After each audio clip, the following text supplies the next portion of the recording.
That's why I came to, I mean, it's not much, nothing that ever got back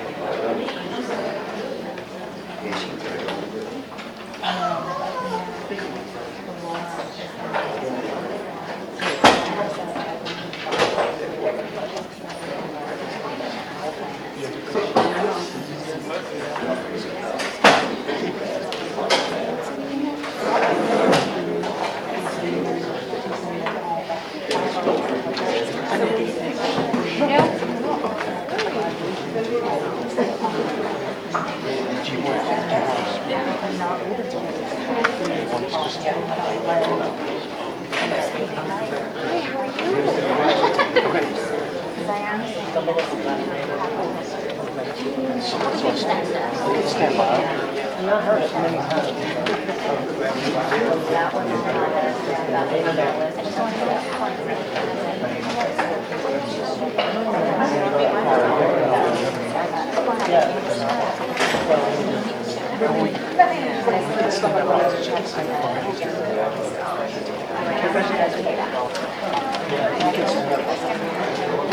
Yeah, that was in the proposal.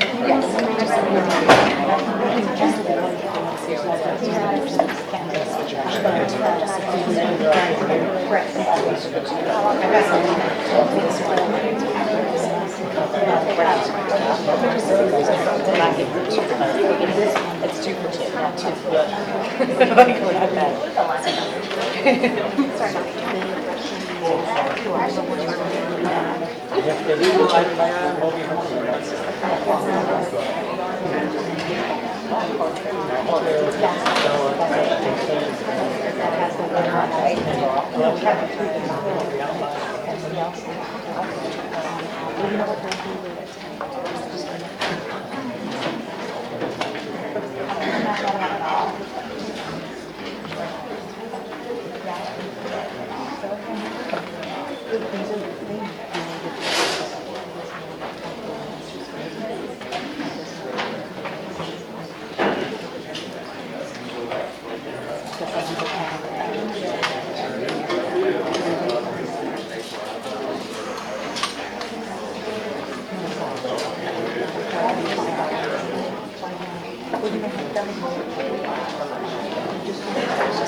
The regular meeting of the South End Independent School District Board of Trustees will come to order. Today is June 15, 2016, and the time is 6:30 p.m. Roll call, please, Yvette. present. Mrs. Stacy Estrada. Present. Mrs. Angela Escobar. Present. Mr. Trinidad Mata. Present. Mr. Carlos Longoria. Present. Mrs. Alicia Guerra. Here. Ms. Alexandra Perez. Thank you, Yvette. Could we please have everyone stand for the Pledge of Allegiance at this time? Mrs. Estrada, would you please? I pledge allegiance To the flag of the United States of America and to the republic for which it stands, one nation, under God, indivisible, with liberty and justice for all. Thank you. For the record, Yvette, did you mention that Ms. Milo was present? Oh, yes. Okay, thank you. Okay, first item on the agenda is citizens to be heard.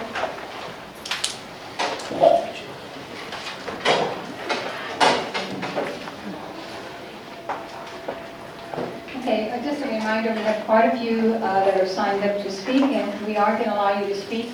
There's a time limit for you to speak. Mr. Longoria is our timekeeper. When the time gets near, he will raise his card up and show you have 1 minute left. So please, when you speak, you can't say anybody's name. You can use their title, but no name, and let's respect each other, okay? So we'll move on. The first person to speak is that Lupita Hillary? Yes.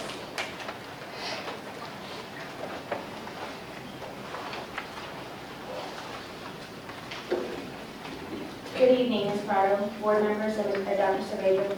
Thank you for allowing me to speak today. My name is Lupita Hillary. I am one of the nurses at South San High School. I am here today to speak on behalf of the Health Services Department. Let me begin to say that we, as the Health Services Department, are very concerned about the decision to eliminate the Health Services Coordinator position. By eliminating this position, not only do you take away our voices as nurses, but you take away our only medical nursing expert that we go to for advice, guidance, and concerns we may have about our medically fragile children.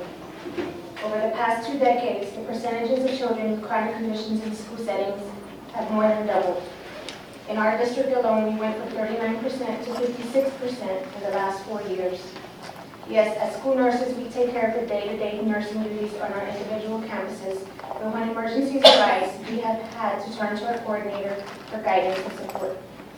Who will we turn to now? Who will be able to guide us with not only the TEA guidelines, but also follow the guidelines of the Texas Board of Nursing? As school nurses, we have to follow both guidelines in order to protect our license. A few years back, there was a positive viral meningitis case at the high school, and the Health Services Coordinator was the one who first alerted the health district of the case and was given guidance on how to move forward in keeping our children and staff safe. Without a Health Services Coordinator, who will be able to help guide and support us in a critical and stressful situation as that one? Also, when H1N1 was present, the Health Services Coordinator was the one who attended meetings with the Health Department to ensure all our students in the district were vaccinated, and she was the one who coordinated the administration of all these vaccines at every school in our district. Without someone with a nursing background leading the Health Services Department, who will be able to understand the medical standpoint on the importance of these situations? The Health Services Coordinator also works very closely with Dr. Reddick, the district's medical advisor, to secure standing orders for each clinic, EpiPens, AEDUs, and to seek medical advice when needed. She also has developed partnerships with the Lions Club, the Immunization Mobile Clinic, and the contracted audiologists for the district to ensure our students get all the possible resources they can receive. The Health Services Coordinator ensures and foresees we as a district are here to the state-mandated required screenings within a timely manner.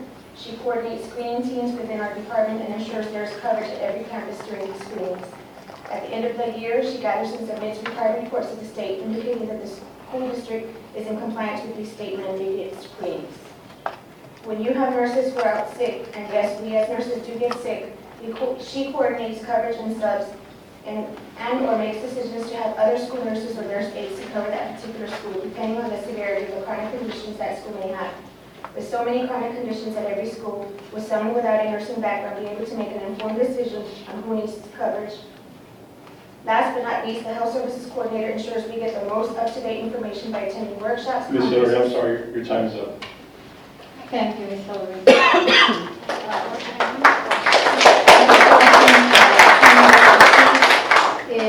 Araceli Novak.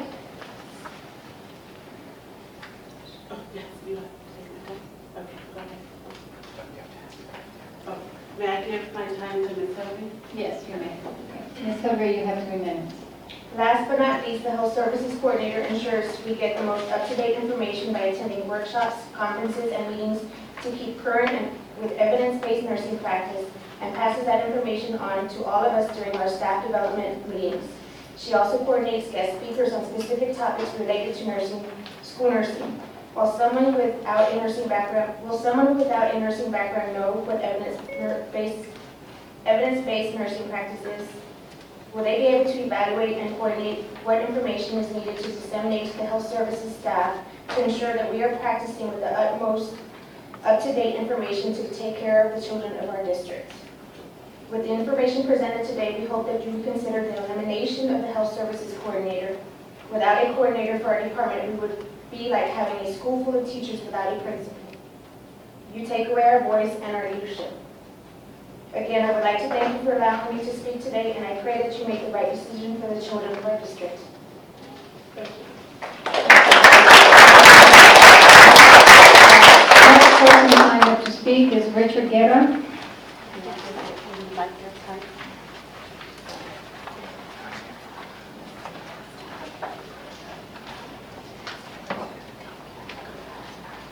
I would like to give my time to her. Okay. Ms. Novak, Yes. you will have 6 minutes. Okay.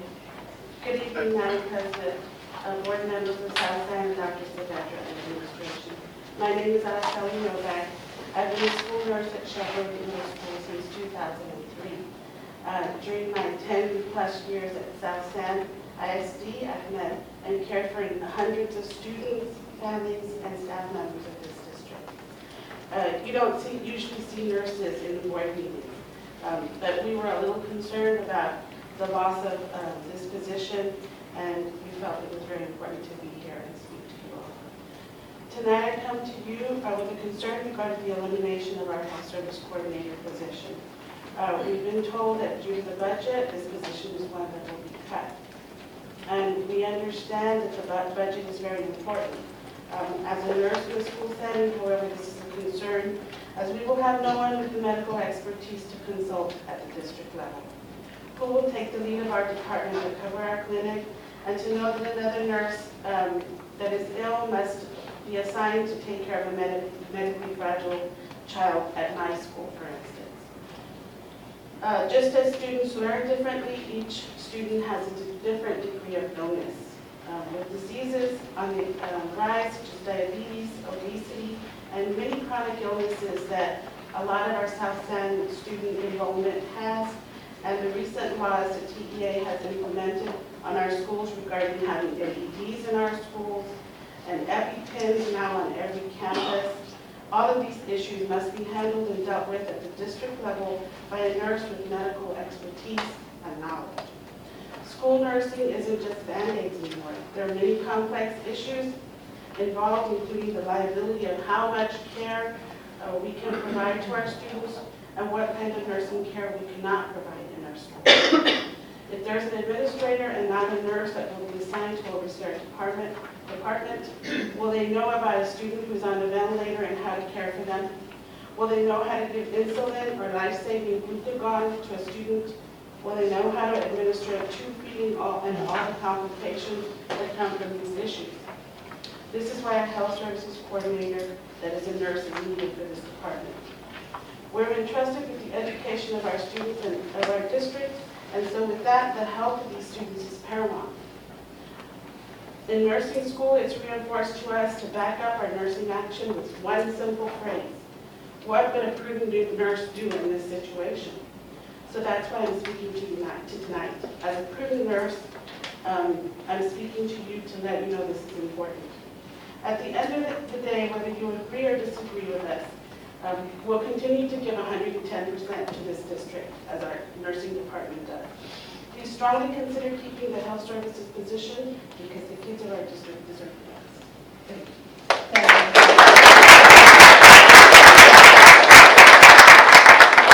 Next signed up to speak is Jennifer Sanchez.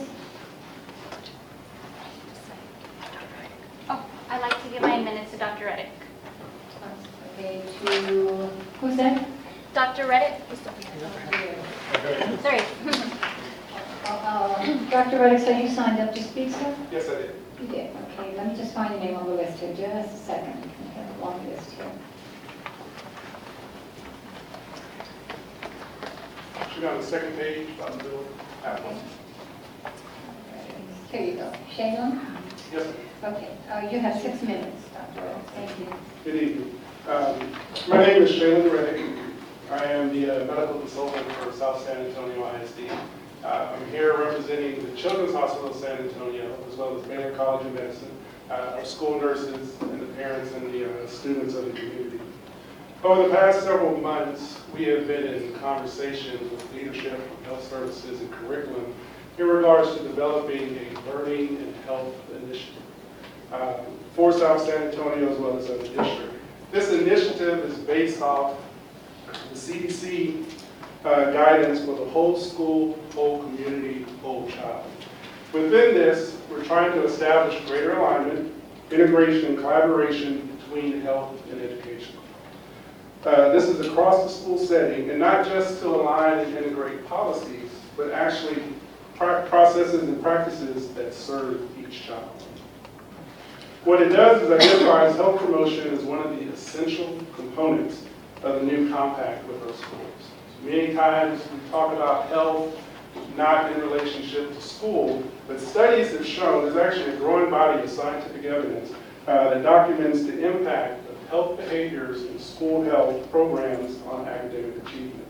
What is also found is that failed strategies to date to improve academic achievement are likely to continue to be futile until health-related barriers to learning are included as one of the fundamental components of school reform. We've identified several priority health issues for the school district, including social services, mental health services, vision, hearing, and prenatal care. Also education to parents for students with chronic conditions.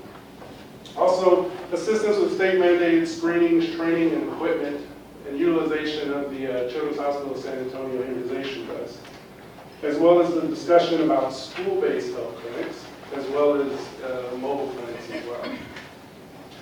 As mentioned before, nearly 60% of the students in the South San Antonio ISD school district have some type of chronic medical condition, whether that be asthma, allergies, ADHD.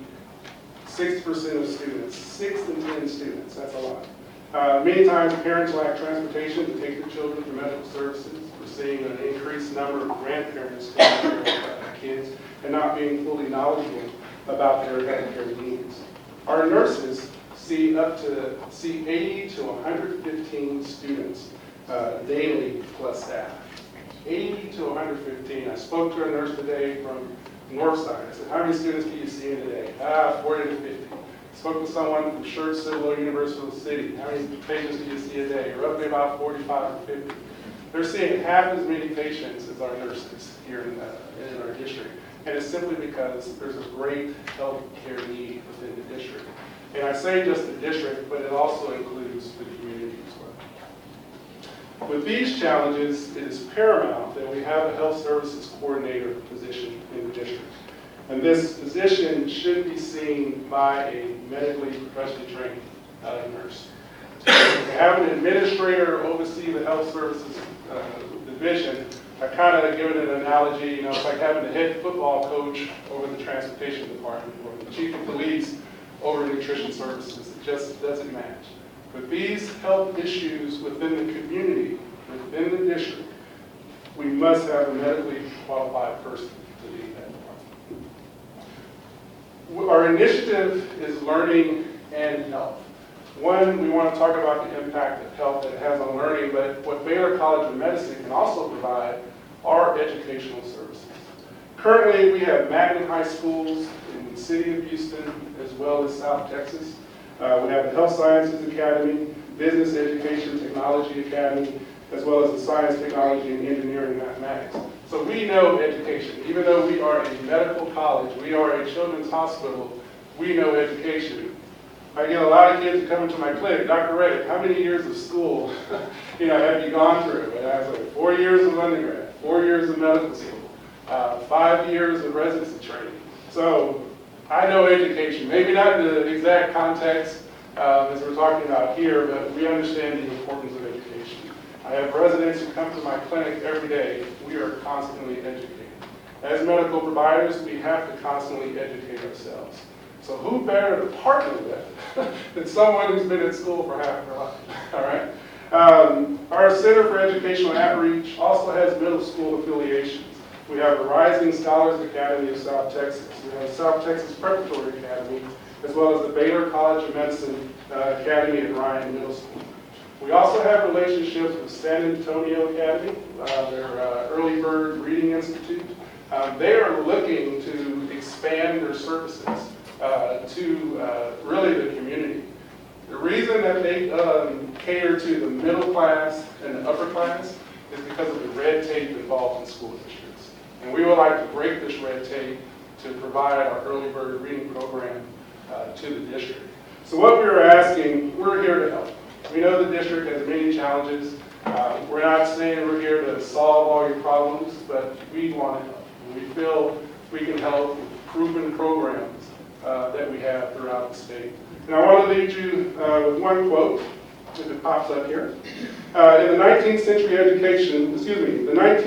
education advocate, Horace Mann, considered the father of American public education, wrote, "In the great work of education, our physical condition, if not the first step in point of importance, is the first in order of time. On the broad and firm foundation, health alone can the loftiest and most enduring structures of the intellect be reared."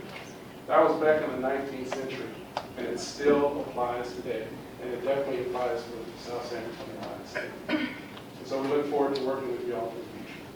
Thank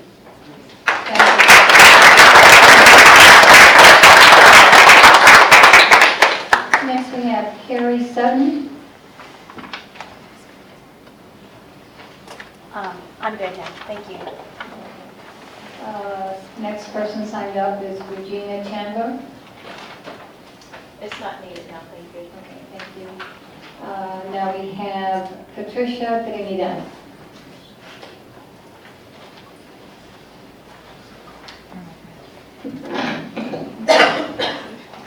First and foremost, I'd like to thank the Board of Administrators and the school personnel for allowing me to hear a parent's voice on behalf of Coach, varsity coach.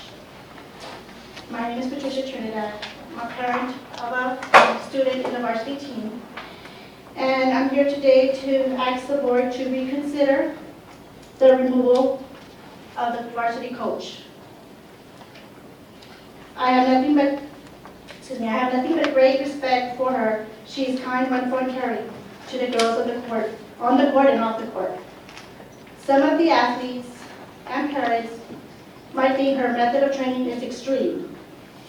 But on the contrary, the skills that she is instilling onto the girls is to get them prepared for the next level of their life, college and the outside world, as well as mentally and easily getting them fit.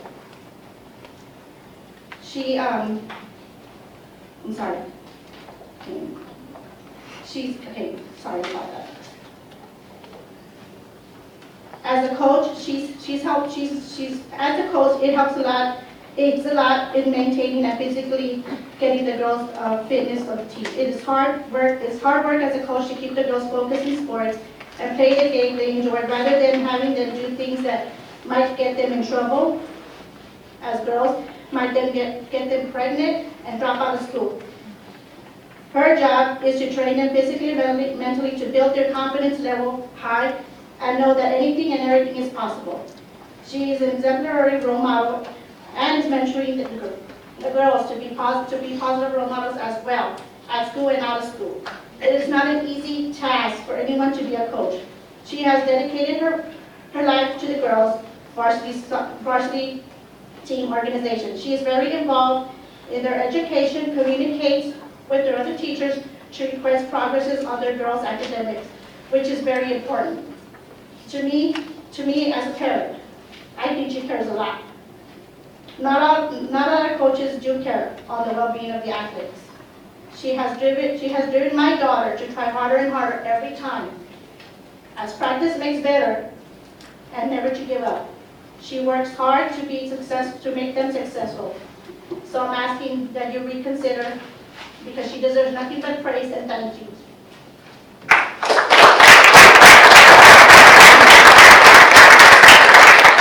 Thank you, Mr. Ingram. Before we continue, I know there's going to be a lot of speakers supporting the coach. Let me, if I can just have a minute, and advise the folks that are here to support the coach that the reassignment of the coach is strictly an administrative function. In essence, the board's not involved in it. I think that, I mean, they can still present their information, but it needs to be presented probably to the administration. We'll listen to them.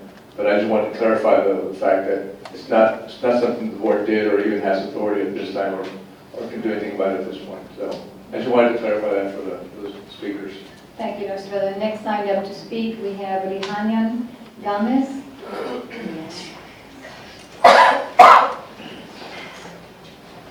Hello, I'm Rihanna Gomez, and I am a soon-to-be junior, and I played my sophomore year with Coach Sanchez. I was on the freshman team my freshman year, and it's probably every basketball player's dream to be on varsity. I worked so hard last summer, and Coach Sanchez pushed me. I came to the workouts and came to open gym, and I worked so very hard. Sophomore year, Coach announced I would be on varsity. That was a huge moment for me. That was one thing about Coach Sanchez: hard work pays off. You practice hard in practice, and you will play hard in the game. You try hard in life and you will succeed. If you can go 365,000 miles an hour and stop on a dime, you will succeed. You see, Mama Sanchez isn't just a coach, she is Mama. She cares so much about basketball, but she cares about us in the program 100 times more. Always checking up on us, always making sure we're okay, physically and mentally, encouraging us to do our best in everything. She's not just my basketball coach, she's my softball coach too. I played infield all my life, and this year I played outfield on JV.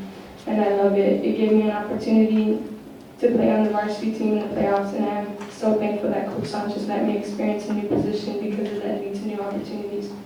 A lot of people say that Coach Sanchez is mean, Coach Sanchez this, Coach Sanchez that. I think it's just her natural look, just looks mean, but if you look into her eyes, she has the biggest heart and has done so much for a lot of people. I've only known her a couple of years, and she's been my counselor, my coach, my mom. I didn't have money one time. I went out to a corpus trip, and everyone was buying stuff, and I wasn't. Coach came up to me with a fist and gave me $20 to buy what I wanted. I just bought a Gatorade, but she really didn't have to do that. She could have easily looked away like all the other coaches did and walked back to the bus, but she didn't because she cares. She cares about all of us, not only her athletes, but her students. Not just the ones on our team, JV, freshmen. She cares about all of us and only wants to see us succeed in everything we do.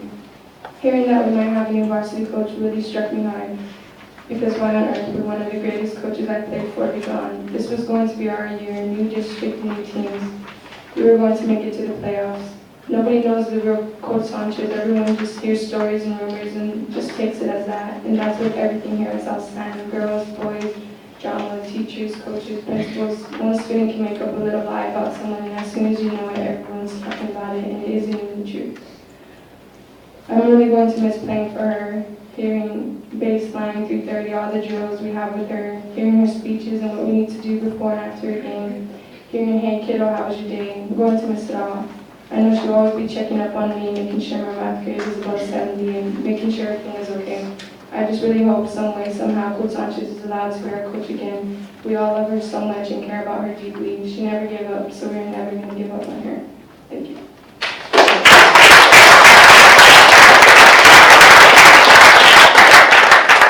Next we have Taylor Trinidad.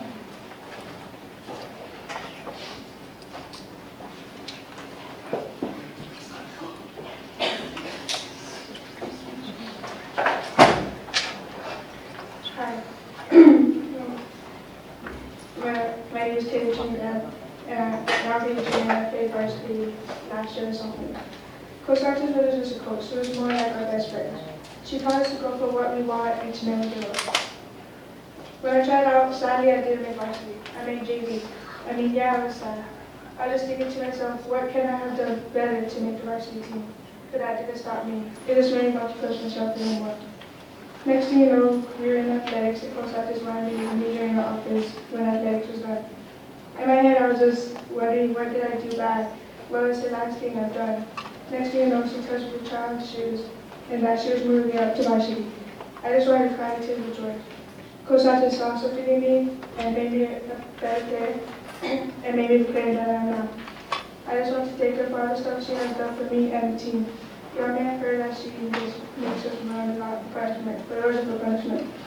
I'm not going to lie. At first I thought it was a lot of running, but then I realized that she was doing it to make us better, faster, and stronger players. We were a small team and didn't have height. The best thing to do was to run, and she didn't want us to not get outrun by other teams.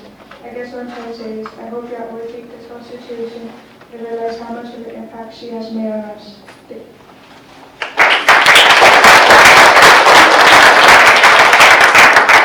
Thank you, Taylor. Next we have Rebecca Myers.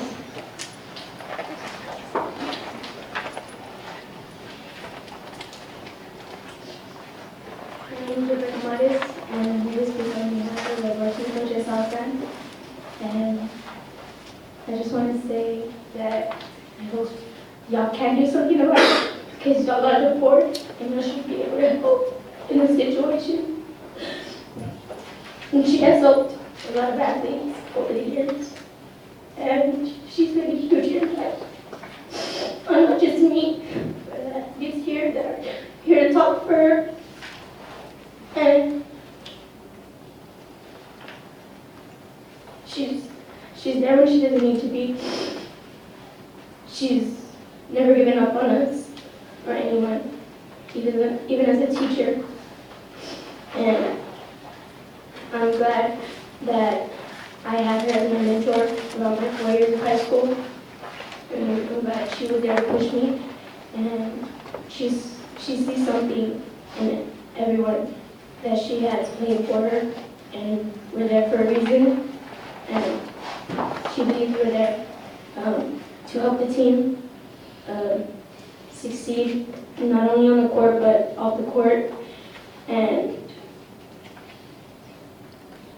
I hope y'all have a say in getting her back, because she has helped a lot, and she's always going to be that coach that has pushed everyone to do better. It doesn't matter where we're at, but she's always giving us the best advice, not only as a coach but as a mother, and has stood there by us throughout his times with family. And just a lot. So I hope y'all can do something about it. Although some people in here say it's not going to change a thing, but hopefully y'all can make a change.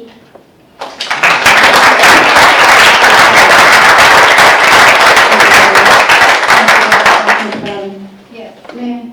I'm sorry, we can't let you speak. Okay. Next we have Anissa Fierro. Ms. Fierro.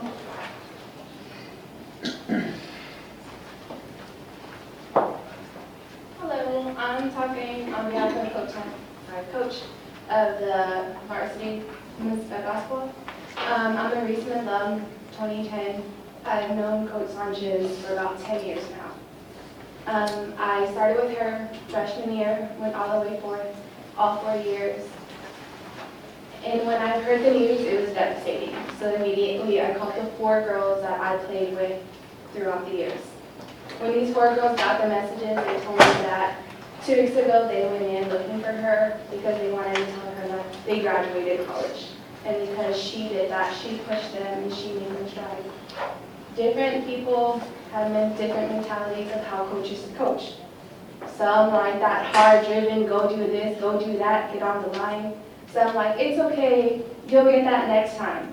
Coach Sanchez is both, and I've learned that. I followed her tremendously throughout the years, my 4 years. I played hard. I even had her as a teacher. And that was hard taking a history AP class with her. It's not the easiest. If I miss an assignment, I am not going to play. It's when it comes to this, in a situation like this, you have to think, have you seen her coach? Have you seen her off the court? Have you seen her in the locker room? Have you seen her talk to a student? And Coach, she really emphasized the student-athlete part. You're a student before you're a player, and everyone's going to notice that. And if you can say you're not going to play, it's because you missed an assignment. You missed a practice. It's equality amongst every individual player, whether it be from cross country to basketball to softball. This coach had no reason in my heart, in my eyes, to be taken away from her job. A passion that she loves and has instilled in many individuals such as myself. After graduating, I followed Coach Sanchez's path and I attended TOU as she was an alumni, and I went in and I graduated as well. I also came back to the South San District and came back and coached and volunteered for the remaining 5 years, because I was in middle school for 5 years. I coached, and the way she coached is the way I coached. I was fair throughout the process. So when you see these girls crying, and unfortunately a lot of girls couldn't come, but when they have received that messages, whether it was females or male student athletes, a lot of people were hurt. A lot of people do come back and watch these girls play. And we all sit behind that bench and we all hear her yelling. We all hear her yelling at one individual, and the next she'll be yelling at the other individual. But that's the way it is. Are you going to take a teacher's position away because they made a student cry? Are you going to take a teacher's position away because they're pushing them hard because they know they can succeed throughout life? That's something to consider, because she's not only a coach, but more importantly, she's a teacher who has taught on and off the court. Whether it be physically, mentally, emotionally, she has shown that through various individuals. And from my class alone, all 4 of us had graduated from university. All 4 of us had came back and coached the summer league teams. And all 4 of us are devastated that this coach has been taking over position. And we'd like everyone to reconsider whether y'all have an input, whether parents have an input, whether the first student that she ever I'm sorry, Ms. Berry, time's up. Thank you.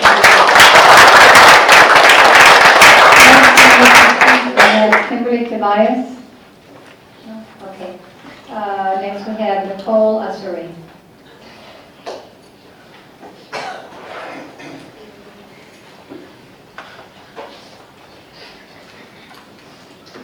Hey guys, I'm Nicole Ussery. I graduated from South San in 2012 when I played all 4 years of basketball. My father has actually been a coach there for about 30 years, and I know what it's like to be under a coach, and I've been under one my whole life. He's hard, he's tough, he's not easy, and he pushes those boys 10 times over, in the room, out of the room. He's a biology teacher and he's passionate, but he's just as passionate in the room and in the classroom as he is in the gym.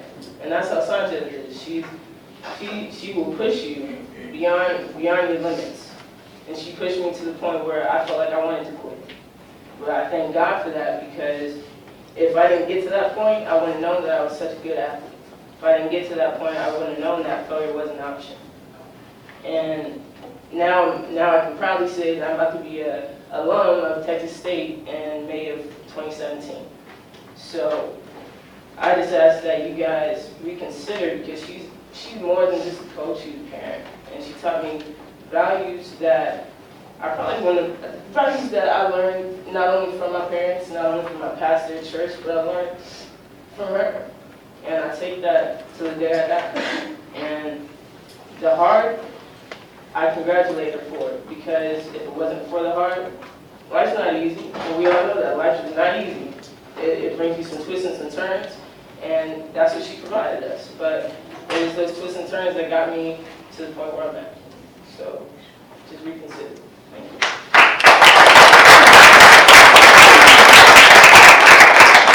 Thank you, Nicole. Next we have Lauren Rubio. Some of y'all may and may not know me. I graduated with Miss Nicole over here, class of 2012.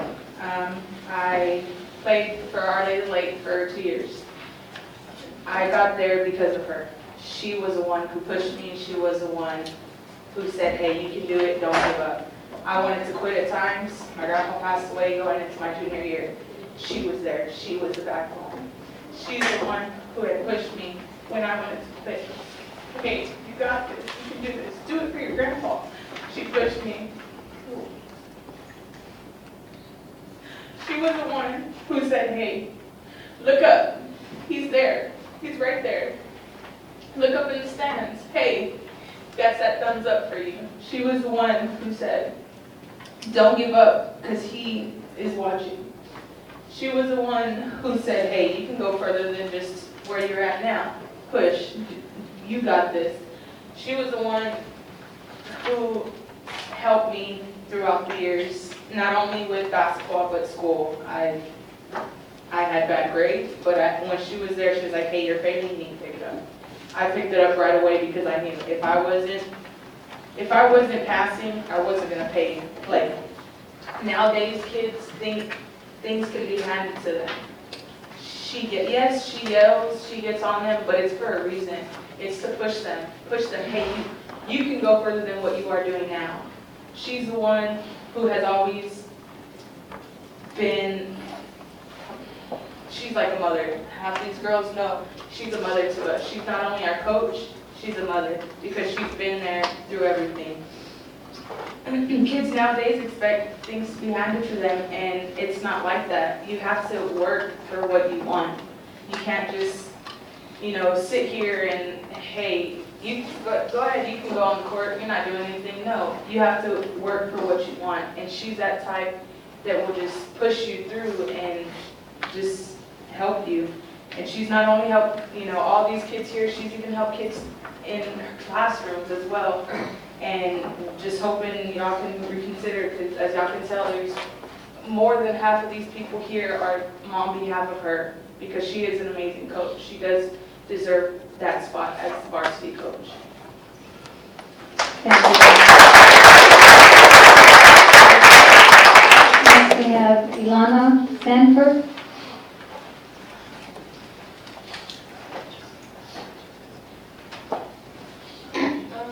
Hi, I'm Ilana Sanford. This is my second year in varsity, going to third. We are saddened by the news that Coach Sanchez has been removed from her girls basketball head coach position. She has been with the district for so many years and has done so much for the girls basketball program. She is a good mentor for so many students, past, present, and future, and so many students can attest her on her behalf. Unfortunately, we feel that the decision for her removal was one-sided. We would like the opportunity for other students in the basketball program to speak their behalf. We have gathered a list of names of students Coach Sanchez has mentored over the years and upcoming Bobcats that she has encouraged to do their best, not only athletically, but also academically. One of the first things Coach Sanchez will ask is, how are you doing in your classes? What are your grades like? She is one of the nicest, sweetest person that we know and always has your best interest at heart. Now when it comes to basketball, she can be a little tough, but what good coach isn't? Even Coach Popovich will yell at Tim Duncan or Tony Parker at times. She is there to teach us, to encourage us to perform at a higher level. If she is hard on you, it is because she sees something in you. As an athlete, you cannot get comfortable. You always have to work to improve yourself. If you don't, then someone else who has been working at getting better may take your position.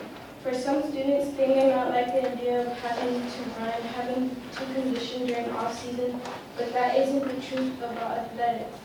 You don't get better during season, you get better during off-season. If at all possible, we would like you to reconsider your decision to remove Coach Sanchez from her position. We would like to reconsider your decision to remove Coach Sanchez from her position as head coach. We are presenting you with the list of basketball girls, past, present, future, and parents that support Coach Sanchez. Thank you for your time.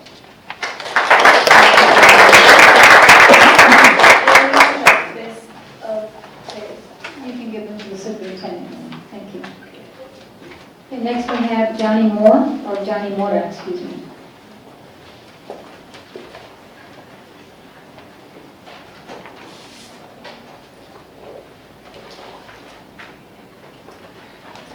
board members. I'm here on behalf of the band boosters on an issue that we've had for the past year. It has an issue to do with the ice machine that has been out for about a year. And this ice machine supplies dance team, cheerleaders, color guard, and the band, and mariachi crew. And from our understanding, it was supposed to have been fixed before parade season. And it wasn't fixed, and we have gone to the athletic department to go over there and ask them for ice from Thursday to Friday, which is our parade season, would supply 120 kids, including the dance team that went along with us, and the color guard. And when school was over, I believe the ice cream machine that still hasn't been fixed. Now, August 1st is our summer season. And I don't know if any of y'all have ever seen somebody that has been in a heat stroke. I have. I work for CPS Energy. They train us CPR because we work with gas. I know that I've seen one guy, 21 years old, right now, hooked up to a machine because he suffered a heat stroke. 21 years old. Can't work no more. You can't be outside no more. Now, we have these young kids outside in the heat, which our heat index is going to be up to above 100 by August 1st. Now, I don't know how this would affect the district, knowing that our kids are going to be passing out because of an ice machine that they're not allowed to use because it doesn't work. We got an air conditioning and refrigeration department, but yet couldn't go over there and say, you know what, give this project to the kids to fix it. Nothing. We were told by certain individuals with band boosters to pitch in to fix the ice machine. And I stood there and I was kind of like, that's wrong. You know, do you put a life's child, you know, in jeopardy by doing this? By saying, tell the parents to go fix the ice machine? You know, that's... So by August 1st, if the machine's not fixed, band boosters are going to have to go out again, purchase ice and water for the kids, because there's only one water faucet in that band area to supply all the students in there. And that's not going to cut it this year. You know, so I don't know what it's going to take as far as the ice machine getting prepared. Thank you, Ms. Next, we have Maria Ramirez.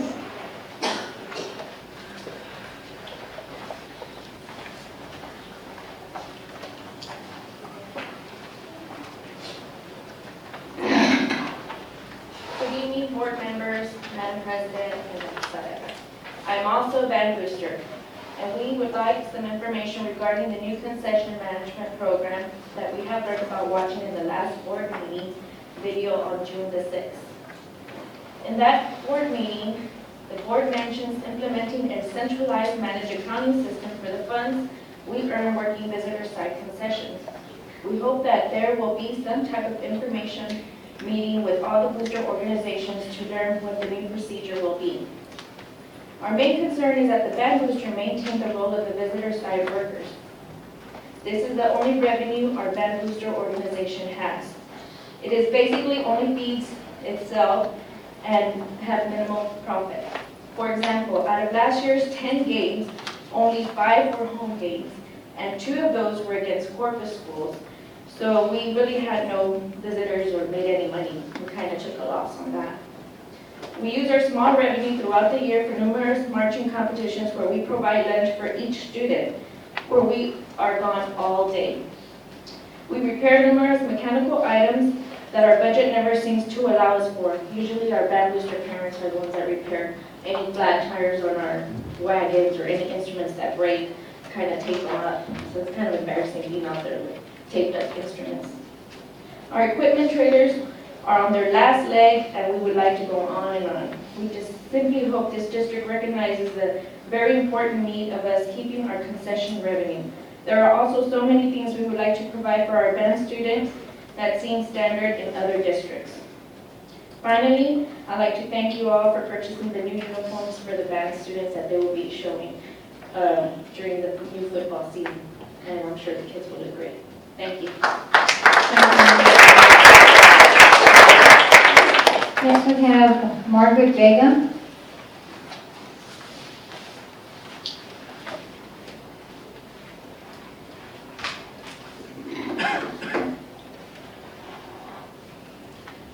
My name is Margaret Vega, and I recently just graduated, and I'm here on behalf of the head coach for the basketball team.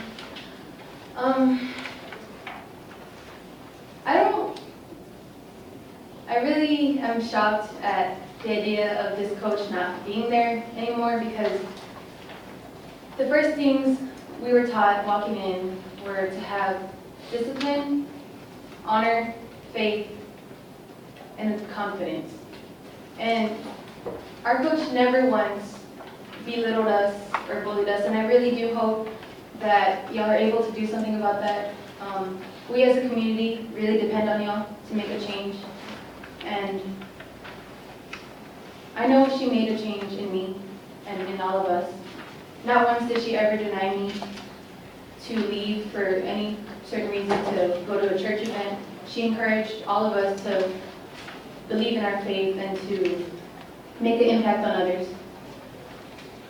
She continues to surprise me in her just optimism. All she has that we know is, she has a son, but she doesn't see him often, so all she has is her dog, her little dog, and she depends on all of us because we're her family. And I feel that if she is removed from this organization, she won't have much, and we have so much love for her, and I really hope all of you can see that love we have. It's just sad to see her go.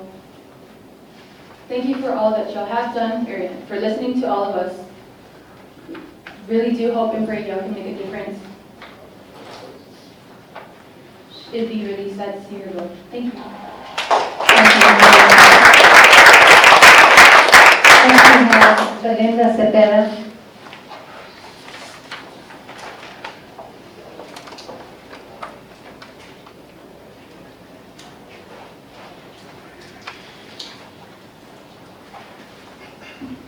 Good evening, Ms. Prado, board members, Dr. Saavedra.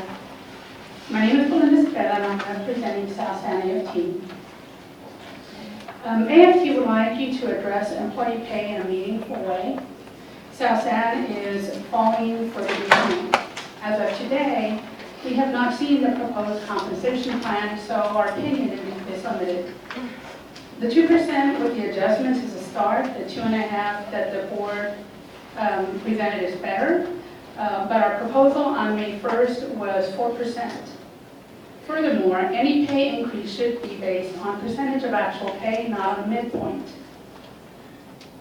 With working conditions for teachers deteriorating due to disconnects between school administrators and central office, many teachers are talking about leaving, making a meaningful pay increase even more important. We urge you to approve the $11 beginning pay for hourly employees. This is a meaningful step toward a living wage.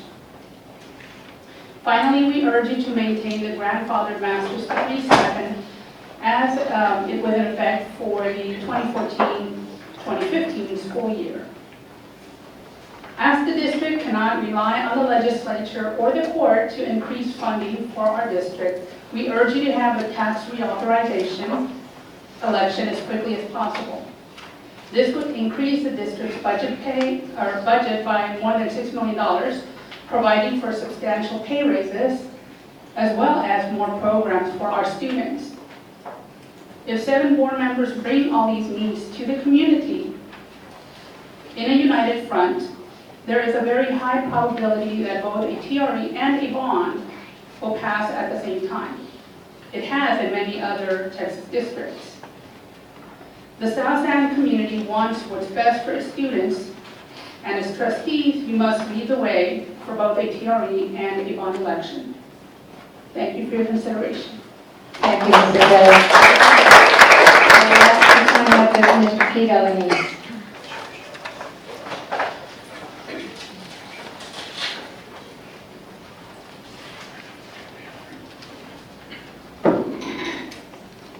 Ms. Bravo, Superintendent Saavedra, members of the board, my name is Pete Alaniz, representing the South San Federation of Teachers. Tonight I'd like to address the teleservices coordinator issue. As a veteran of over 40 years in the school district, I have seen many positions eliminated. This is the first time I've ever heard of this position even being considered. I believe it's because we have to make up $11,000 in debt. Oftentimes we forget that these debts or these back, what do you call them, in the red figures do not occur overnight. They occur over a long period of time. And we're trying to fix things right now by trying to find every little nick and cachet that we can find to be able to save money. This is not a decision that we can afford to eliminate. There's too much at stake.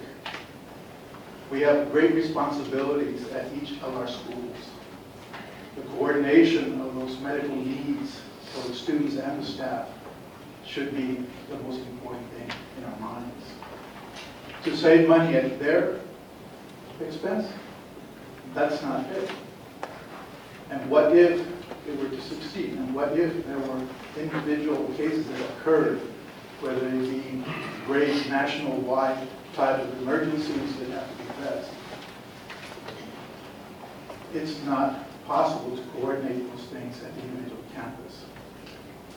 Recently, at a consultation meeting at which I spoke on behalf of keeping this position, I was criticized jokingly about whether I represented administrators, since I gave a rather convincing opinion, apparently, that the administrators already had enough to do than to have an additional activity like the health services. And I want to tell you that I don't actually advocate for administrators often. I don't represent them, our organization doesn't. But I'm really selfish, because if I have to talk to an administrator at this level, and they are too busy doing other things that have been added to their plate, then it works against the students and it works against the staff. Please reconsider eliminating this position of health service coordinator. Thank you.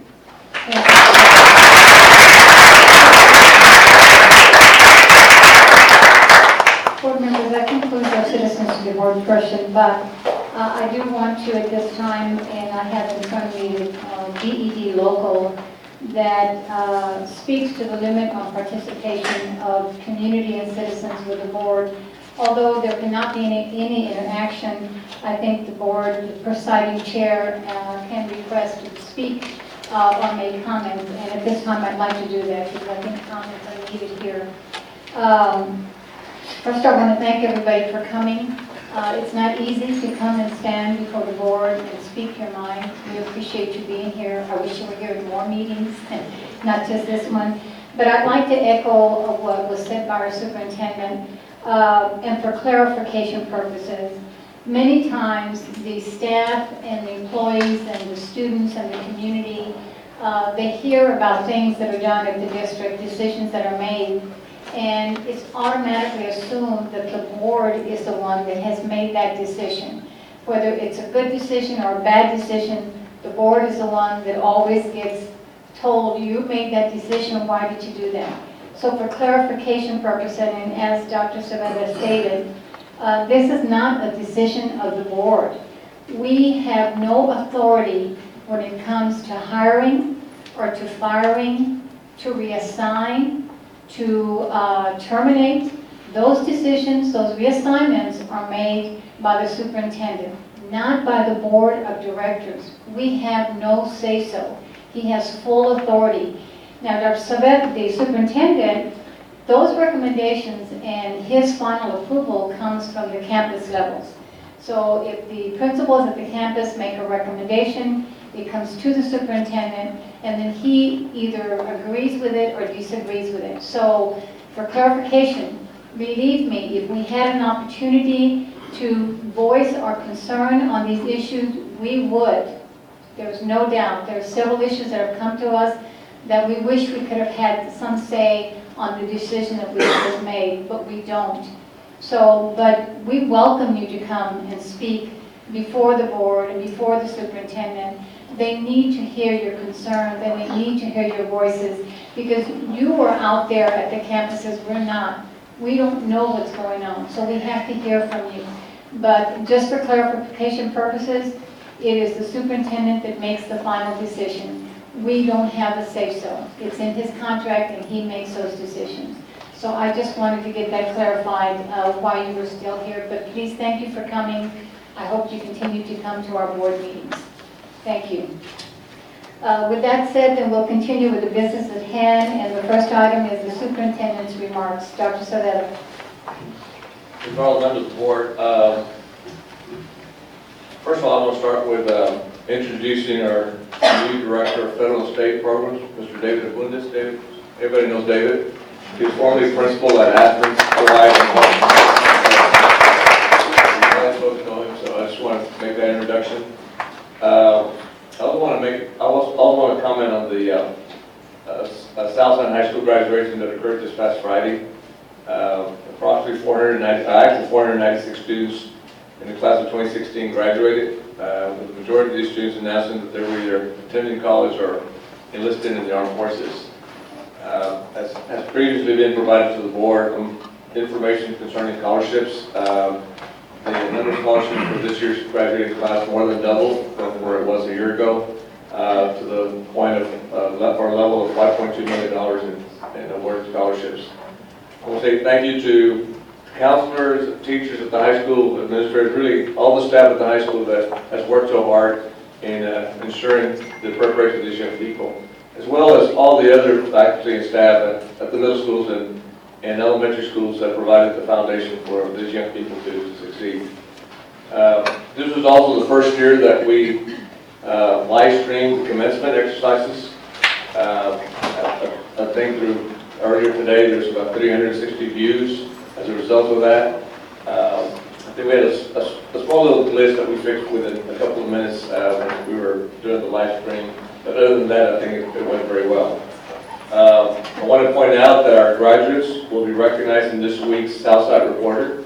I've seen a copy of the reporter already. The front page story of the reporter is the story of our graduating valedictorian. It talks about our story.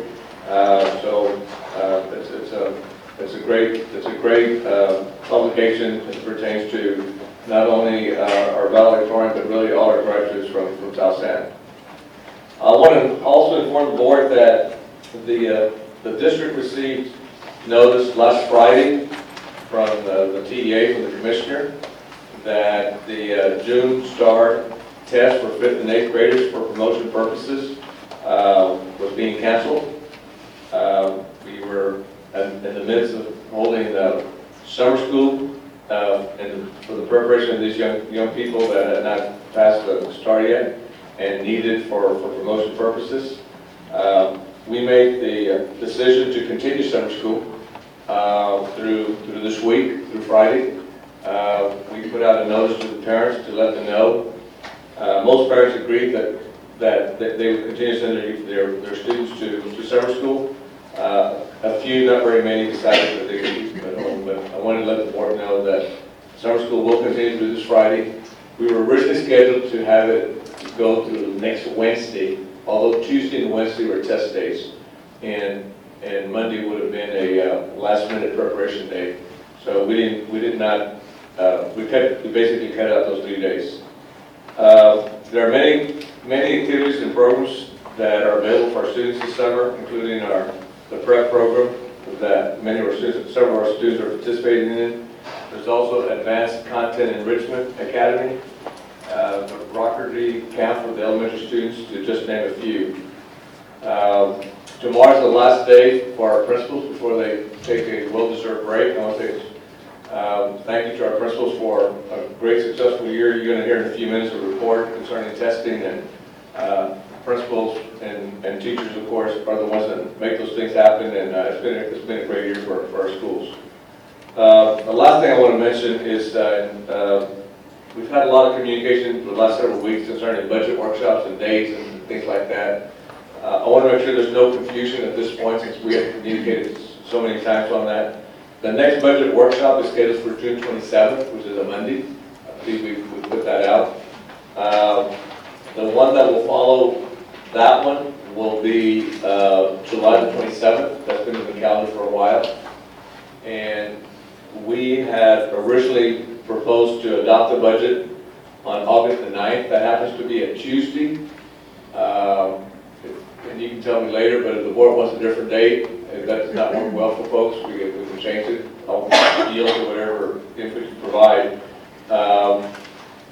The following day would be a Wednesday, which would be the 10th, and of course we have a regular scheduled board meeting on the 17th that we could also adopt the budget on. So that concludes my remarks, Ms. Bravo, this time. Thank you. Thank you, Dr. Saavedra. Next item on the agenda are presentation and reports. Number 1 is report on the STAR second administration results for 5th and 8th grades, reading, math, and associated issues related thereof. Dr. Saavedra. Ms. Bravo, thank you. Belinda Foster, our Chief Academic Officer, is coming up tonight. This is a report requested by the board concerning the results of the second administration.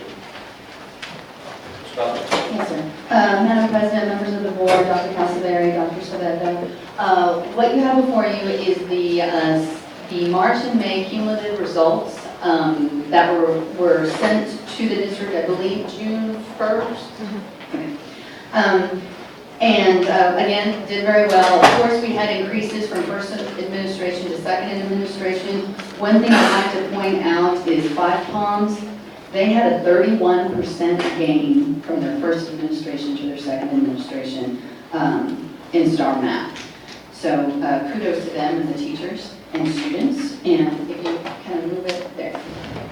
And for our reading, again, significant gains. One I want to point out is Benavides Elementary. Benavides increased in a 15% gain from the first administration to the second administration.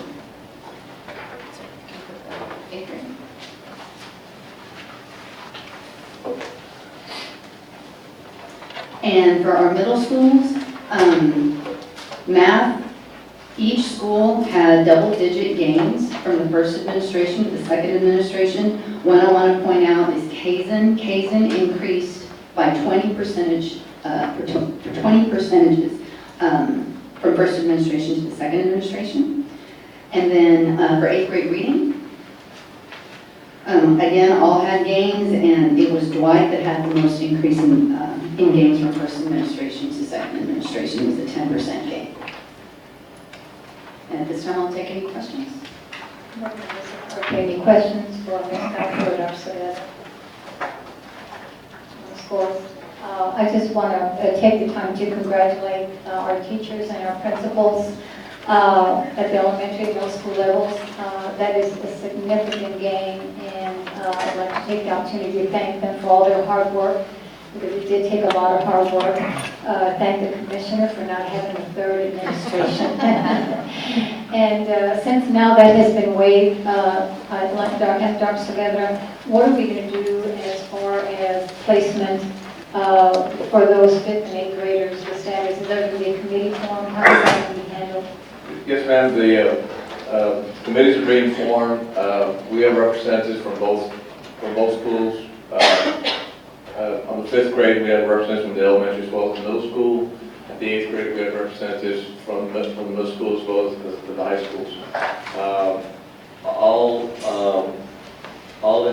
students that are recommended to be held back, that will be reviewed with our Division of Academics as well for another view to determine whether that's appropriate or not. As you know, it's conducted on an individual basis. The circumstances are all individual, so we have a good process in place. It's going to be examined carefully, and obviously we will promote the students that need to be promoted and hold back students for additional support. Any student that might need some more help. Dr. Saavedra, since we're not having the third administration, is there a timeline to get this done? I believe the last week of July.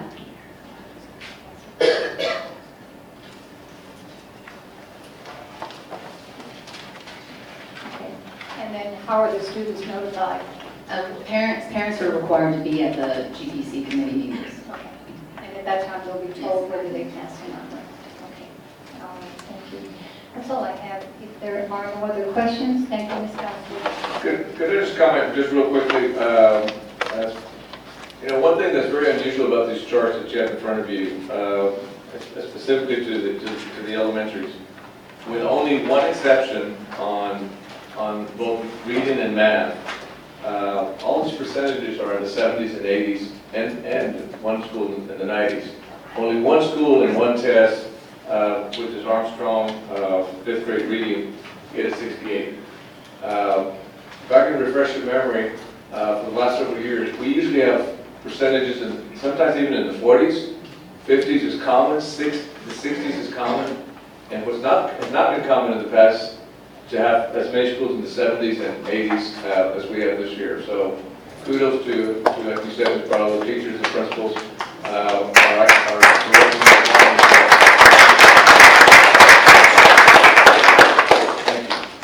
Thank you, Dr. Saavedra. Moving on, the next item on the agenda is a report on House Bill 5, Parent and Community Engagement Survey results for the district community input to enhance program services. Dr. Saavedra. Yes, ma'am. This is an annual report, and I'm going to call on Mr. Henry Zagueda to present it.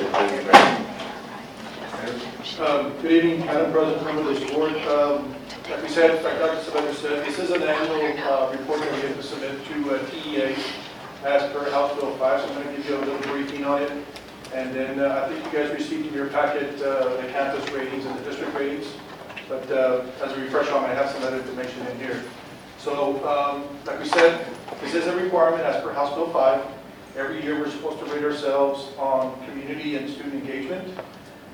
Districts and campuses can showcase where they are excelling and where there's room for improvement. Now, it's going to be based on certain criteria and certain factors on how we do that. Each school district shall evaluate the district's performance and the performance of each campus. We're supposed to rate ourselves, each campus is supposed to rate themselves, and then we rate ourselves as a district on how the campuses rated themselves. We have to give ourselves a rating of exemplary, recognized, acceptable, or unacceptable. And that is the law. And what exactly are we rating, and what exactly our campus is rating? We rate every campus in the district in the following categories. Fine arts, wellness and physical education, community and parent involvement, 21st century workforce development, second language acquisition, digital learning, dropout prevention strategies, gifted and talented programs. For this year, this is the district rating, because I think I gave you the campus ratings as well, and this is kind of long. But for the district, this is how we ended up with our rating. This was what submitted in our June team submission report. In fine arts, and again, we got these ratings based on how the campuses rated themselves, and this is how we came up with the district rating. Fine arts, we were recognized. Wellness and physical education, we were recognized. Community and parent involvement, we were recognized. 21st century workforce development, we were recognized. And then in second language acquisition, we were acceptable. Digital learning environment, we were acceptable. Dropout prevention strategies, we were acceptable. Gifted and talented programs, we were acceptable. I know you have the ratings for each campus. Again, each campus kind of developed their own leadership team. They get a group of teachers, community members, whoever's on the leadership team. They come up with their ratings again, and we use their ratings to rate our district. And that's all I got. If you have any questions, I'm happy to answer any questions. Board members, any questions for Mr. Zagueda? I just have, Henry, I was looking at the one for Dwight. Okay. You're saying that each campus comes up with their own rating? Yes, ma'am. And is that all the employees, is it just teachers, The administrators? leadership team, the principal has a leadership team. We kind of give it to the principal to do that task at that campus. You usually have teachers, whoever's in the leadership team, and they get these factors and they say, where are we weak and where are we strong, based on all these criteria. And then that's how they come up with their rating.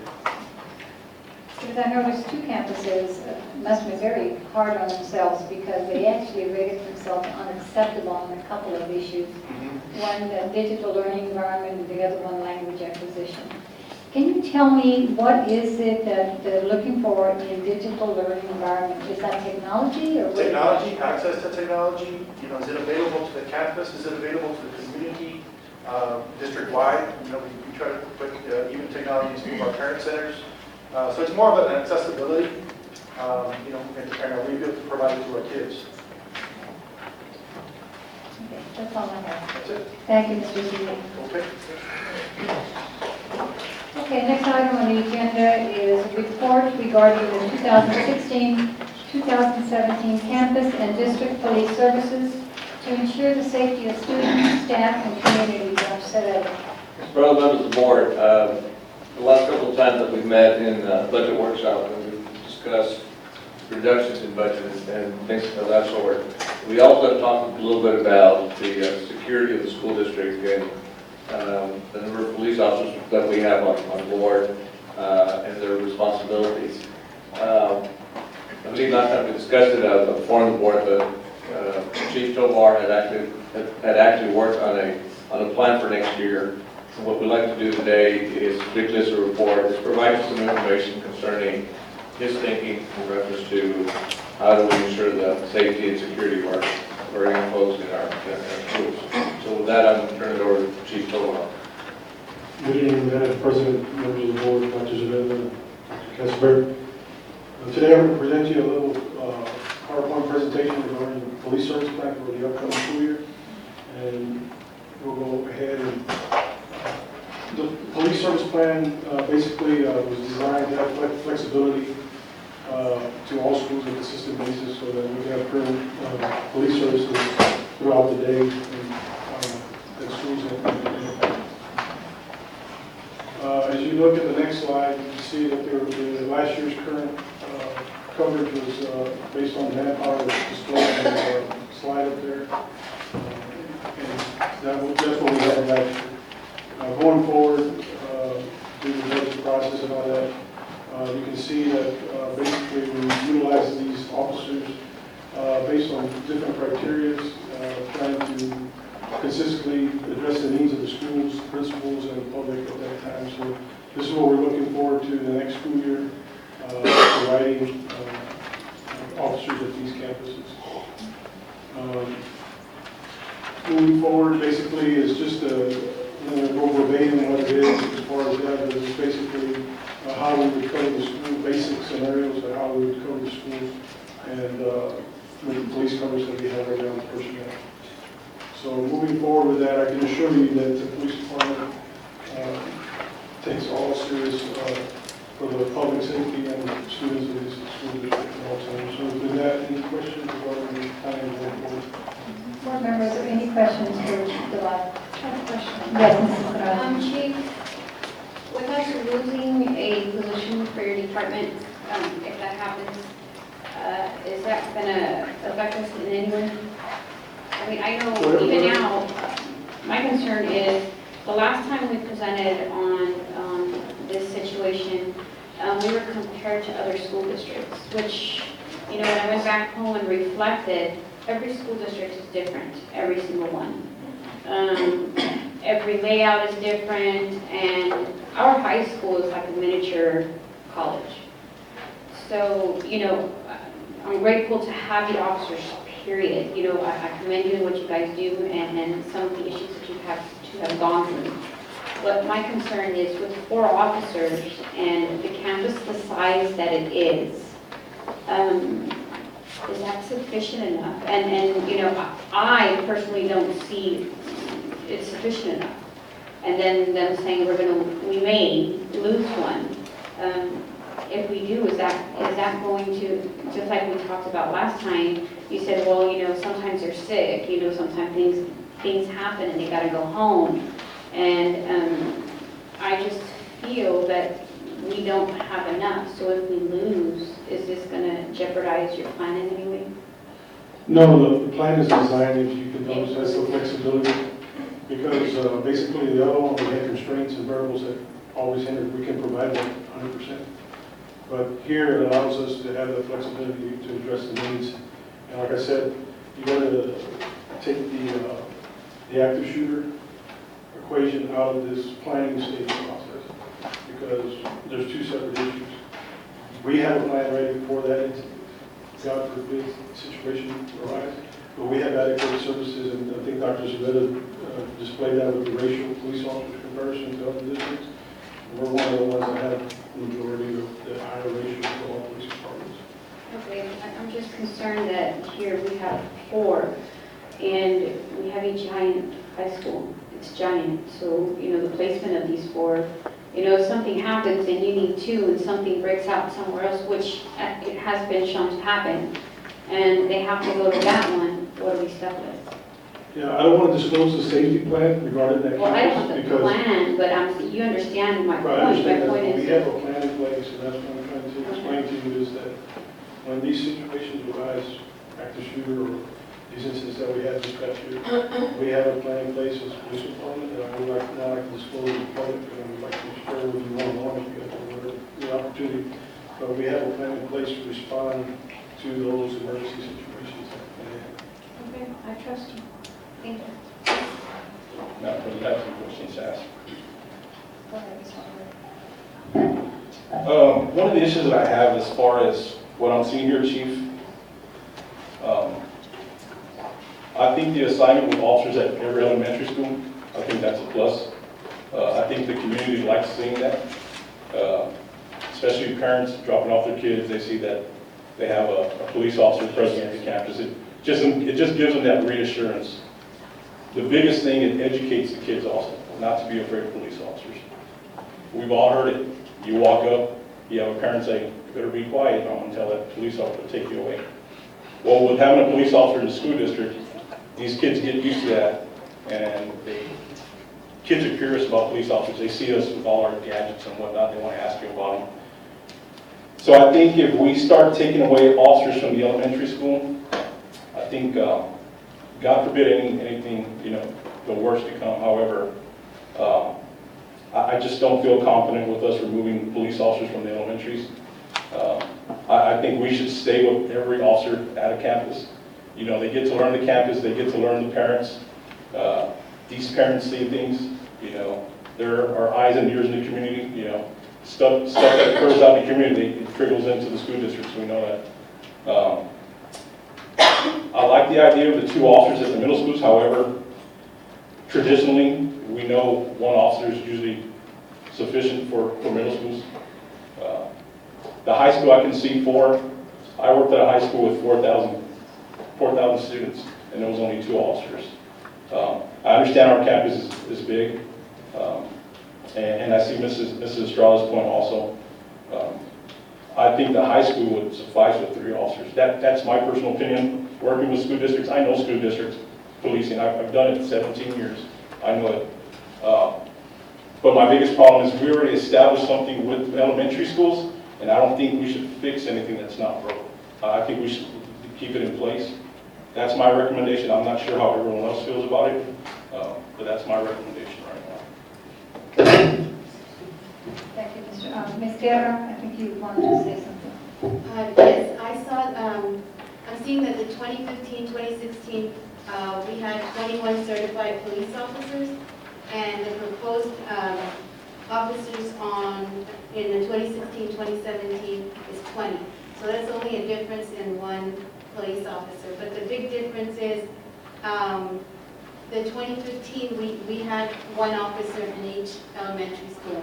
And the proposed count for police officer is just going to be half a police officer at the elementary school.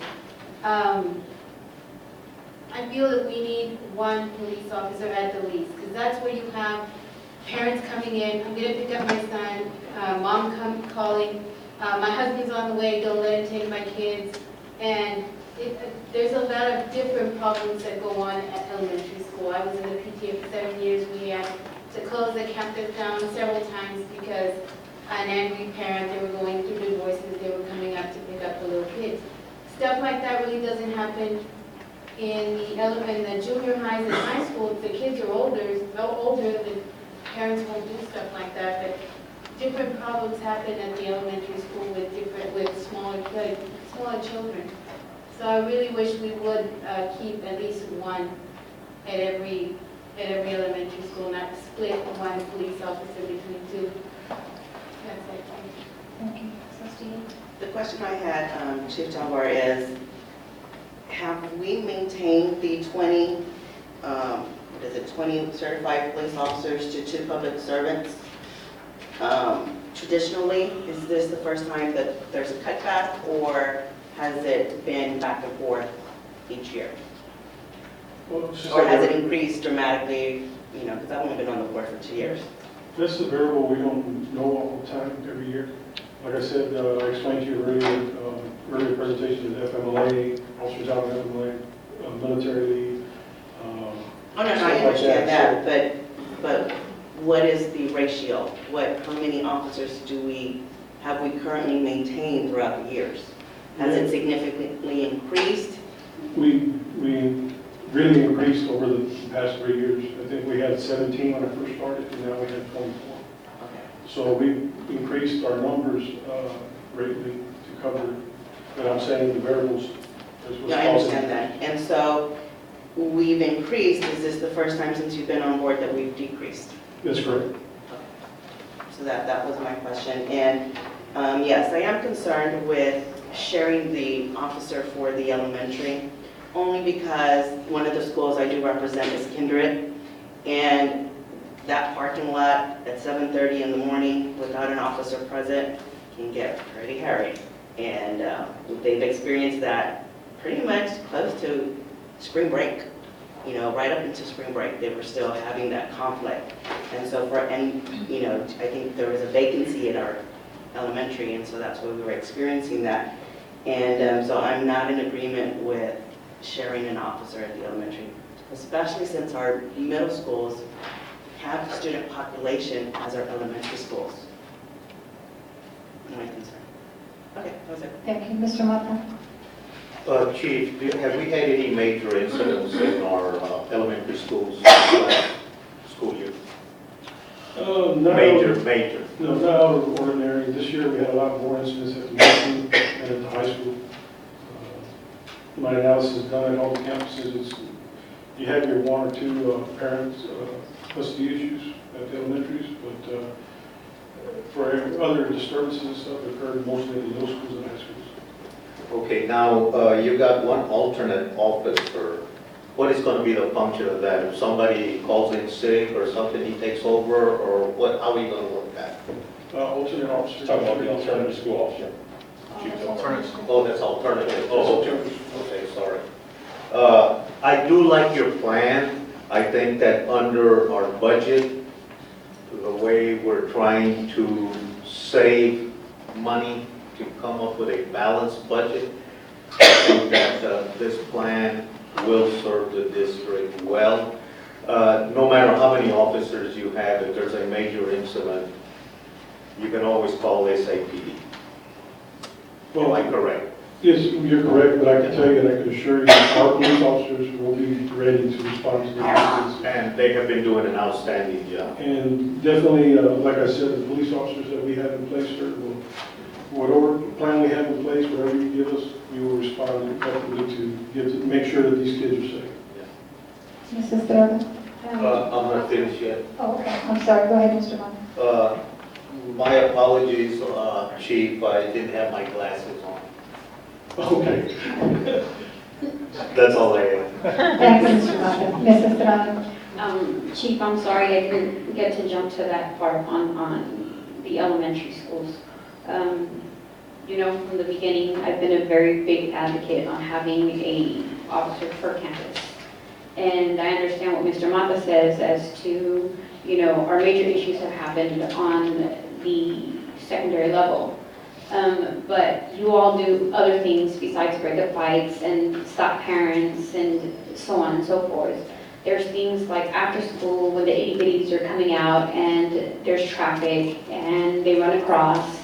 You guys are out there, you're stopping the traffic, you're making sure they're crossing. You're making sure they're coming in the entrance and not the exit. So there's a lot of factors that come into this, not just within, you know, parents fighting or students fighting or situations like that. So as I guess everybody else who has stated up here, I believe we do need an officer at every elementary. You know, Five Palms is crazy after school. To pick up your children, there's a line, there's, you know, and the officers out there making sure that these cars are coming in the right way. We have cars that don't slow down. You know, we've had kids almost hit, and when we got that officer, all of that changed. So when you're alternating the officer to other campuses such as Armstrong, you know, what happens if it happens over here because there's nobody there to make sure that's not happening? Yes, we addressed that situation. I talked to the superintendent about it. We have some hotspots as far as traffic concerns And I'm at talking certain about, schools. But let me reiterate that we have some, with this flexibility of this plan, we can also move some, like the middle school officers to go cover the elementaries for traffic in the morning as well as in the afternoons. So there's a flexibility where they can be moved and put into those positions. So it creates that flexibility as far as some of those concerned schools, like there's like 5 elementaries that we know for the fact that there's problems with traffic. So we're definitely going to cover those schools. And then on a case-by-case basis, when they have an issue, if the principal says, hey, you know, we'll respond to that. But we have the flexibility to move those officers at the middle schools to go to the elementaries to cover in the morning and in the afternoon. and again, just to, I guess, restate what one of the other trustees, I believe it was Ms. Guerra, elementary level holds a different comparison to the secondaries as to parents. You know, our middle schoolers and our high schoolers come home on the bus or they walk. Parents aren't picking them up. And we've had many situations, at least in my corner, where we've had issues with parents either separated, getting divorced, or just do not like each other. Even grandparents or other family members. And they come onto the campus and we've had issues with not just the parent, but the parent with the teacher, the parent with the principal. So it's kind of a concern that, you know, when we started this thing, we were, I believe, the first district in Bexar County and maybe the state, I'm not sure, you can correct me if I'm wrong, to have an officer at every campus. And I think you lead by example. And with the things that are going on in this world today and everything that I've seen in the past 2 weeks, I don't think that we have, you know, any wiggle room to take a chance. And that's just how I feel about the elementary level. That's it. Thank you, Mrs. Serrano. I guess I'd like to make some comments, and I'd like to really just kind of give a little history of how this whole thing started out. I think the program, how long has it been in existence now, Chief? Going on 4 years. 4 years. 4 years ago when we started the plan, I asked for PSOs, Public Service Officers, if I'm not mistaken. And it all started because, if everybody recalls, we had that horrible shooting at an elementary in another state where a lot of the kids got killed. There was no security. And we felt that you can't put a price tag on the life of a child. And we need to do everything possible here to protect our children. So the plan was to put PSOs, Public Service Officers, and at every campus. And it worked very well. It was received very well by the parents, by the staff, by the teachers and the principals. But then we started hearing, well, what good is a PSO if they're not certified peace officers because they can't carry a weapon? Someone comes in with a gun or an irate parent with something in their hand, you know, what is the officer going to do? They're not armed. So that's when the decision was made that we should have all certified peace officers and not just PSOs. And it worked out very well. As I said, everyone is very pleased at their campus to have that knowledge that they are being kept safe, the children are being kept safe, and it's just, they're role models for our kids. You know, as the chief said, these kids look at the officers and they don't have a fear of them. To them, they're their friend and someone that they can look up to and they can talk to, because sometimes they don't want to talk to the parents, and they build that companionship and partnership, and they have someone that they can go to. And it really helps the staff and the teachers, because if the child comes to the officer with a problem, then it's their duty to report it to the nurse or to the staff. So it's an added plus to have these officers at our campuses. And as Mrs. Estrada said, we were the first district in the Bexar County to have an officer at every single campus. And we've always had very good response. Parents are both happy, they feel very secure with their children there. And I think that's something that we need to continue. I think, as Mr. Longoria stated, your proposed of 2 officers at the middle school, I think that's a little much. You know, we've got some middle schools that their enrollment is probably the size of an elementary. So why would you need 2 peace officers at a middle school? It just doesn't make sense. I think it would better be utilized either at the elementary like you originally had them. I think an increase at the high school is needed because of the widespread of the campus. There are some corners there where it's not visible, although we're getting cameras. I still think that extra security is needed there. But the other thing I wanted to say is, Chief, in your chart, your organizational chart, how many additional officers do you have? How many PSOs and how many in your department? I mean, besides yourself and your PSOs, how many do you have? We have 25. 25? 25 currently right now, according to the record, 21 and 3. That's what we have. And then we had, so it's total 25. Total 25, including yourself, is that correct? Okay. So I think it's doable. I know that we're all a little concerned about the budget, but it's like I said, and I'll say it again, you can't put a price tag on the life of a child. And it's our job to keep them safe at this campus. And I think our officers are doing an excellent job. They've had a lot of training on how to deal with the elementary kids because they're unique. They're not like a middle schooler or a high schooler.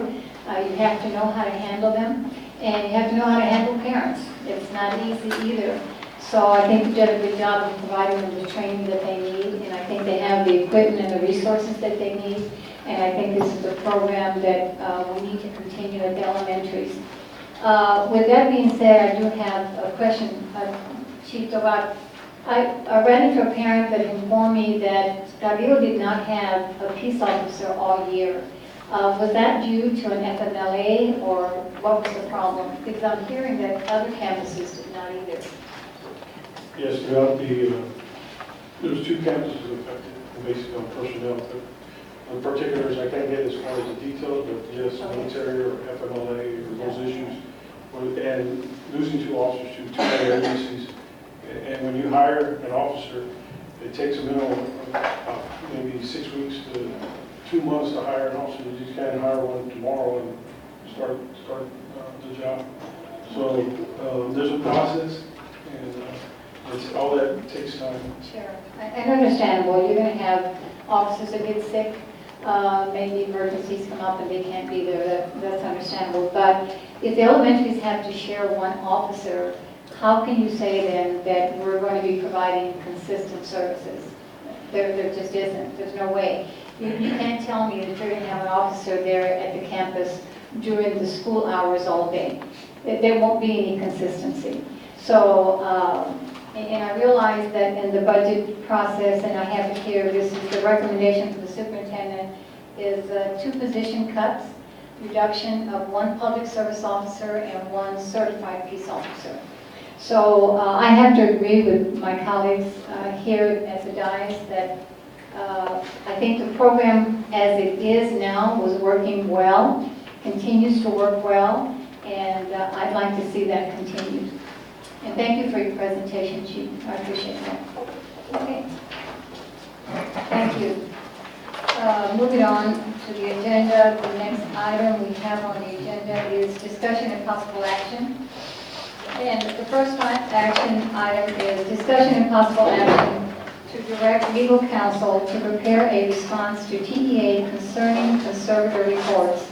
I've asked to have this item placed on the agenda. It was my request. I think we all received the report from the conservator this past quarter. I think it was. Is it quarterly or monthly? It's monthly. The last report that we got. I feel, in my opinion, I think we should respond to the allegations, because that's what they are, that are being written up to us, to TEA, and I'd like to, if the board is in agreement, to have legal counsel to prepare a letter responding to the allegations that are in the report. Board members, are there any questions on the items that are placed on the agenda? If there are no questions, can I have a motion? I'd like to make a motion. Ms. Ostergill. I'd like to make a motion to direct legal counsel to prepare a response to TA concerning the conservator reports. I have a motion by Ms. Ostergill. Do I hear a second? I second. I have a second by Ms. Gaylor. Oh, I'm sorry, Mrs. Estrada. And roll call, please, Yvette. Mrs. Carter? Yes. Mrs. Estrada? Yes. Mrs. Ostergill? Yes. Mr. Mata? No. Mr. Longoria? Yes. Mrs. Guerra? Yes. Thank you, motion passes. Okay, next item on the agenda is discussion and possible action to approve the joint election agreement with Bexar County Elections for the November 8th, 2016 elections. And if I may, please, for clarification, the letter that is going to be prepared by legal counsel will be for the board president's signature. Thank you. Dr. Cervera. The next item, I believe, was an item for the election agent. Wait. The second on the agenda is, tonight is the joint election agreement, and all it is just got to be approved by the board and turned into the Bexar County for this November 8th elections. Board members, are there any questions for Ms. Fonseca on the agreement? Yeah, I'd like to make a motion. Okay. Yes, Ms. Ostergill? I'd like to make a motion to approve the joint election agreement with Bexar County Elections for the November 8th, 2016 elections. Second. I have a motion by Ms. Ostergill, seconded by Mr. Mata. All in favor? Aye. Opposed? Motion passes. Thank you, Ms. Fonseca. Okay, next item on the agenda is discussion and possible action to approve an increase in the minimum hourly pay from $9.25 to $11 an hour for all full-time employees. Dr. Cervera. Yes, ma'am, this is the salary adjustment that we've talked about before.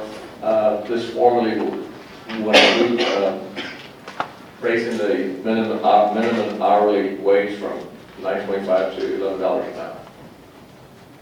Board members, are there any questions for Dr. Cervera on this item? If I recall from the last presentation, the actual cost is $73,000. Dr. Cervera, I do have a question. Yes. The item, when it was presented in conjunction with the salary increase, the proposed option. Right. Is there a reason why you separated them? No, not really. I mean, you could actually skip it if you approve the others, it would be covered, but it's included. Okay, are there any Well, questions? yeah, the effective date would be the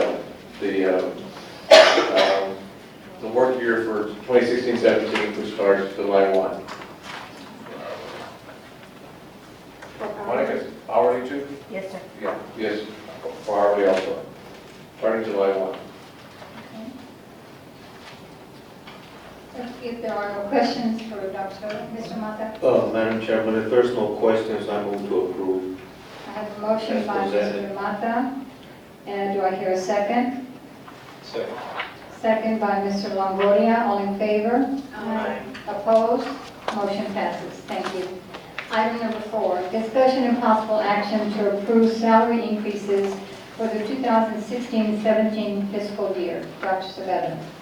Fellow members of the board, as you know, we presented one recommendation at the last budget workshop. We would like to have the board approve whatever salary increase the board wants to approve this evening. It complicates matters for payroll whenever we don't have enough lead time to be able to make the change. As you know, the work year starts actually July 1, which is just a couple of weeks away. And so I would encourage the board to select one of the two options that were presented. The superintendent's recommendation is the 2% option that has been previously presented. We also presented information in your agenda, which is, I believe, the purple sheet that delineates the cost of the proposal that I believe Ms. Prado asked us to bring forward. So the green one is the 2%, the purple one is the 2.5%, and the cost is there at the bottom. Board members, are there any questions for Dr. Cervera on the two options? Yes, Mr. Mata. Dr. Savera, you're recommending Model 8, the green sheet? Yes, sir, I am. And Ms. Prado's proposal is option 2? Their proposal is the purple sheet. Yeah, purple. Yes. Okay, that's all I had. Questions? Okay. Dr. Saveda, I noticed like on your option 1, and on the option 2 that I presented, you've included technology, but you don't have technology included in your option.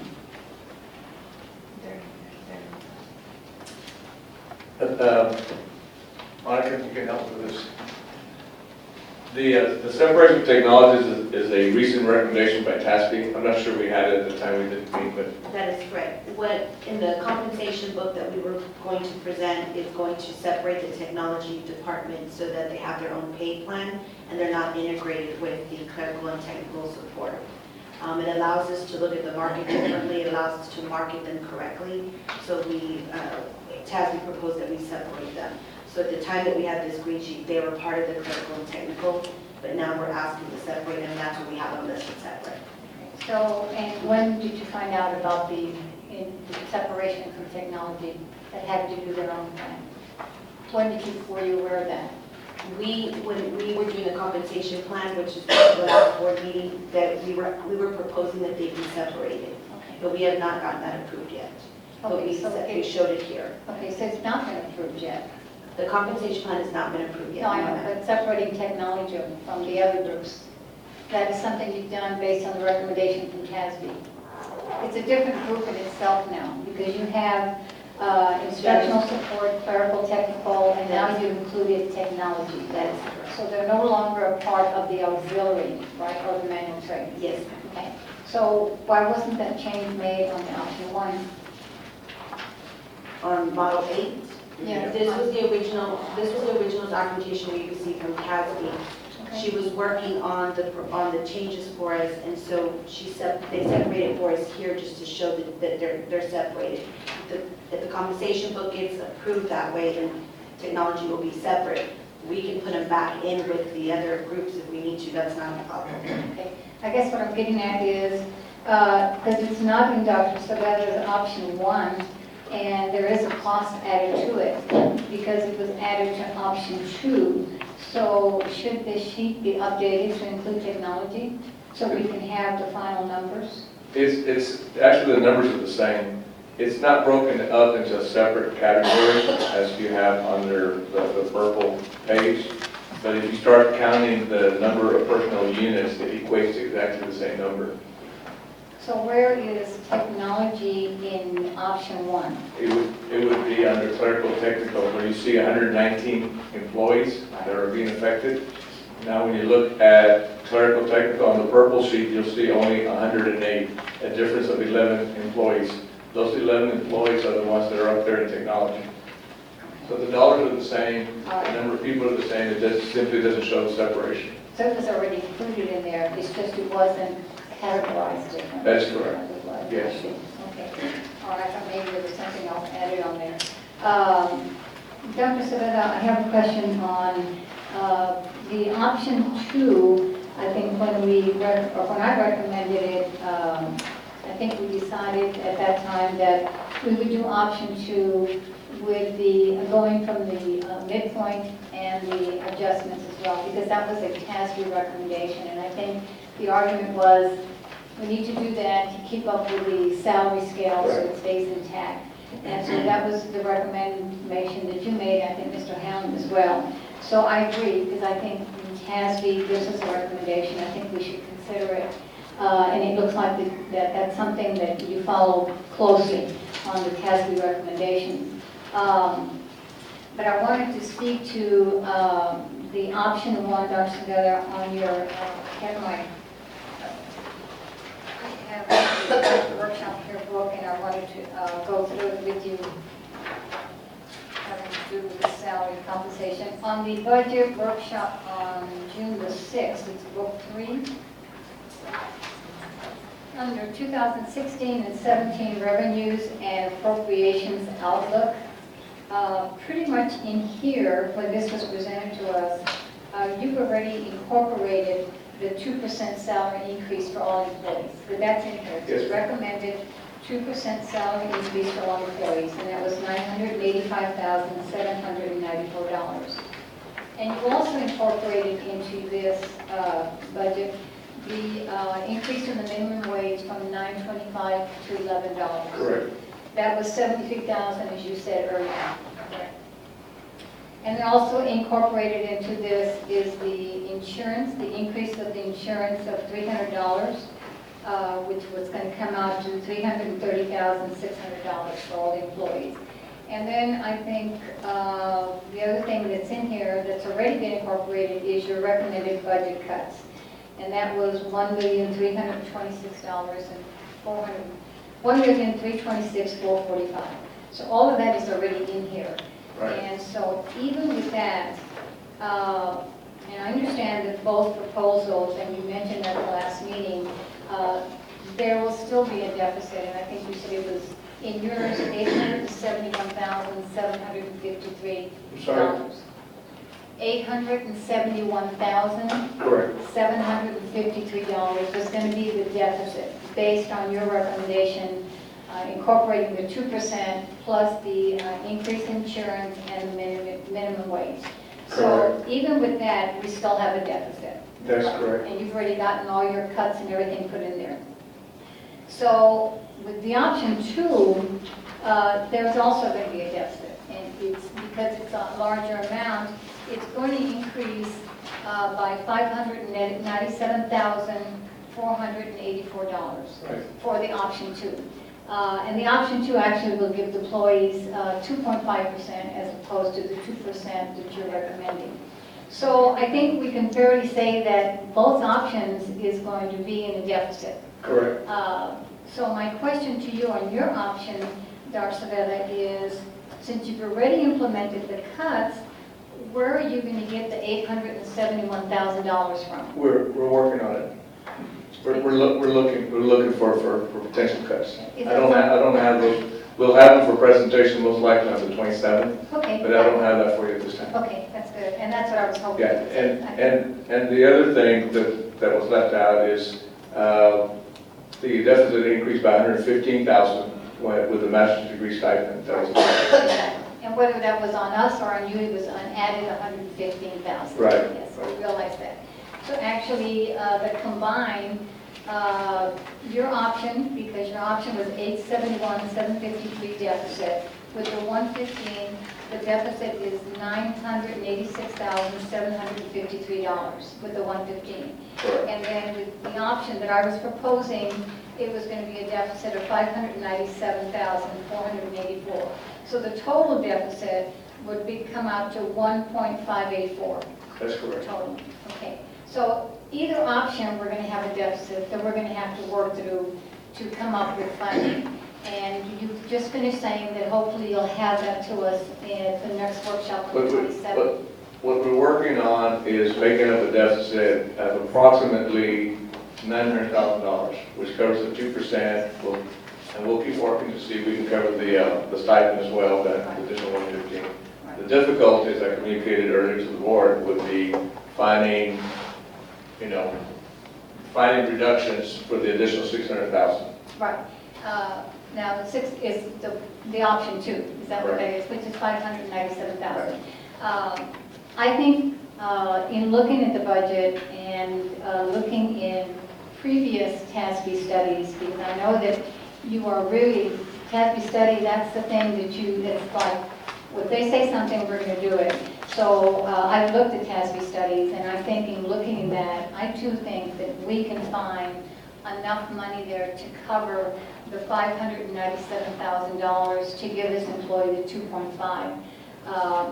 If you'd like, Dr. Saavedra, and I also will be able to present that at the June 27th meeting, because you're going to present yours. Now, I'm proposing, if you'd like, we can sit down together.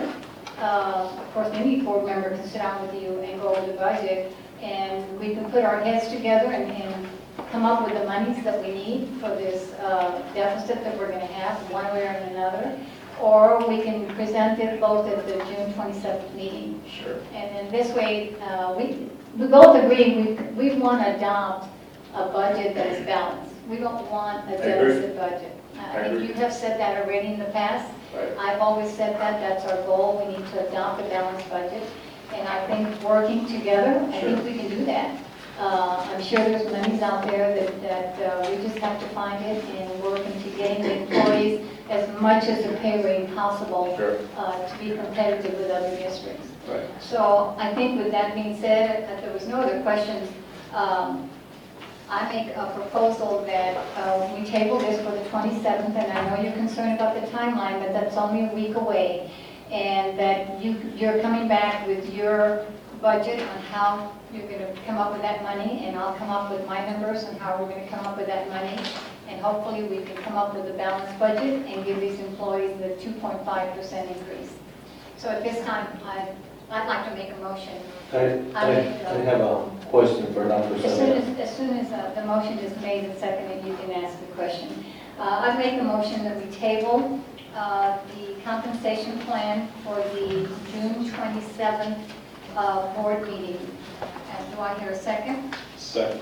I have a second, and roll call, please, Yvette. Well, I have a comment. Oh, I'm sorry, excuse me. You're exactly right, Mr. Mata. There's discussion, and Mr. Mata wants to ask a question. Dr. Saveda, both options, your option 1 and Ms. Prado's option 2, they would both result in deficits. We would have to some way come up with some more cuts.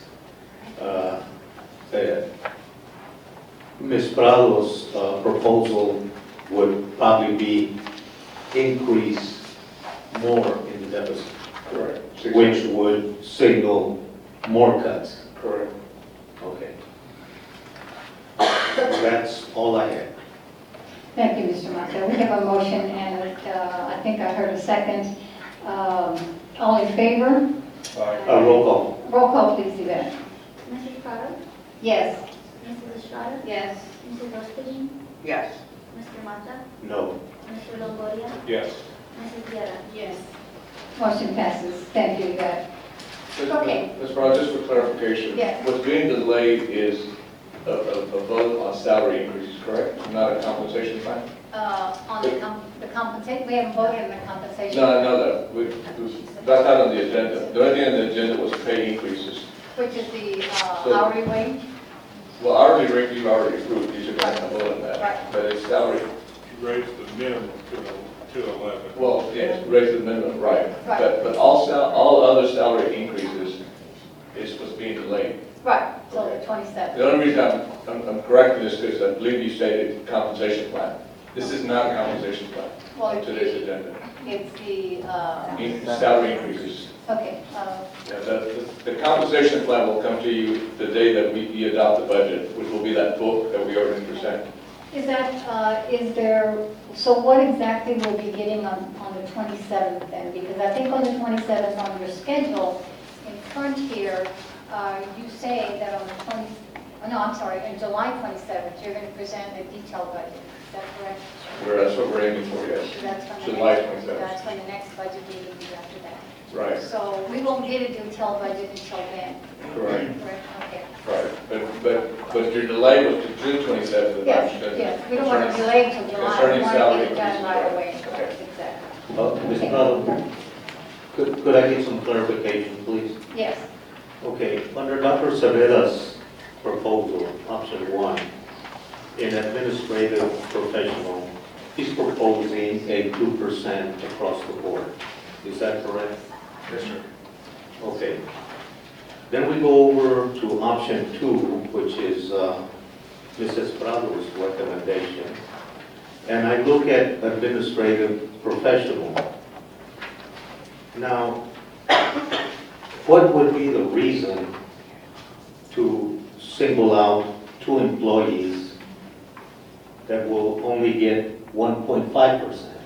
What is the logic on that? Or why would you be proposing that instead of just go across the board with a 2.5 or 2.0%? Why single out those two employees? Mr. Mata, in fact, I think it, Dr. Saavedra, in his email that he sent us today, made reference that we did last year, that almost the exact same thing was what was approved in compensation, where the auxiliary people, which are your custodial, your cafeteria, your maintenance people, those that don't make a lot of money, if they're up 2.5, that gives them a little more pocket money. Whereas the administration, who makes a lot of money, giving them 2.0, 2.5, 1.5, you still get quite a bit of money compared to the auxiliary. So in fairness, I think it's comparable. They're still going to get a big chunk because they make a lot of money, but then the little people will have an extra money in their pocket and not as less. So I think it's all about fairness and giving everybody enough money so it's equitable, and it's not you're going to give administrators are going to give 2% and their salary is let's just say $50,000. They're going to get a $1,000 raise, and if you're going to give 2% to a minimum wage employee, they're getting $20. I mean, how is that fair? Well, I understand what you're saying, but I don't understand why you should single out two employees not to get the same percentage 2 years in a row. I don't understand why, under your proposal, you're doing that, singling out two employees. Well, Mr. Mata, it's a proposal. It has not been approved yet, so. I know, but that is your proposal. Yes, it is. And I'm asking, what is the reason for that? It's a proposal for equity. That's what it's about. Well, I don't agree with that, but if that's your answer, well, so be it. Thank you. I appreciate it. Okay, Dr. Saavedra, the next items that we have Just are... restate, Yes. so for clarity purposes, that's Yes. just, as I understand what has been done as a result, just so we can get clear on record, effective July 1, employees that are currently paid less than $11 an hour will be raised to $11 an hour. Without any further additional board action. That's what I understand. Yes. That was your intent, that's what you did. That's Is that correct? Yes. Employees that are hourly employees that are currently making in excess of that will not have their salaries adjusted in excess of $11 until further board action. That's correct. I just wanted to make sure that we've got clear Thank you, Mr. understanding. Allen. Thank you. Okay, next we have consent agenda items 1 through 13. Board members, are there any items here that you would like to have pulled or questions? Yes, I'd like to pull number 4. Okay, item number 4, that is approve the participation in the 2016 San Antonio Free Freshman Engineering Program, SAPREP, to encourage South San Antonio ISD middle school and high school students to begin preparing for scientific and engineering career paths in school. Dr. Saavedra.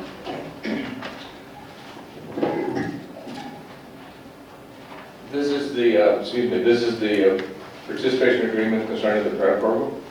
Yes. And so we have to respond to your questions. Okay, Dr. Saavedra, my question is, did we increase in the amount of students from last year to this year? We have 70 this year. I don't know what we had last year. We had 91. We had 91? Yes. Last year we had 70 this year? Okay. It's a decrease. We have a decrease of 21. Could you say why there was such a significant decrease? Do I know why it decreased? No, but Adrian might know.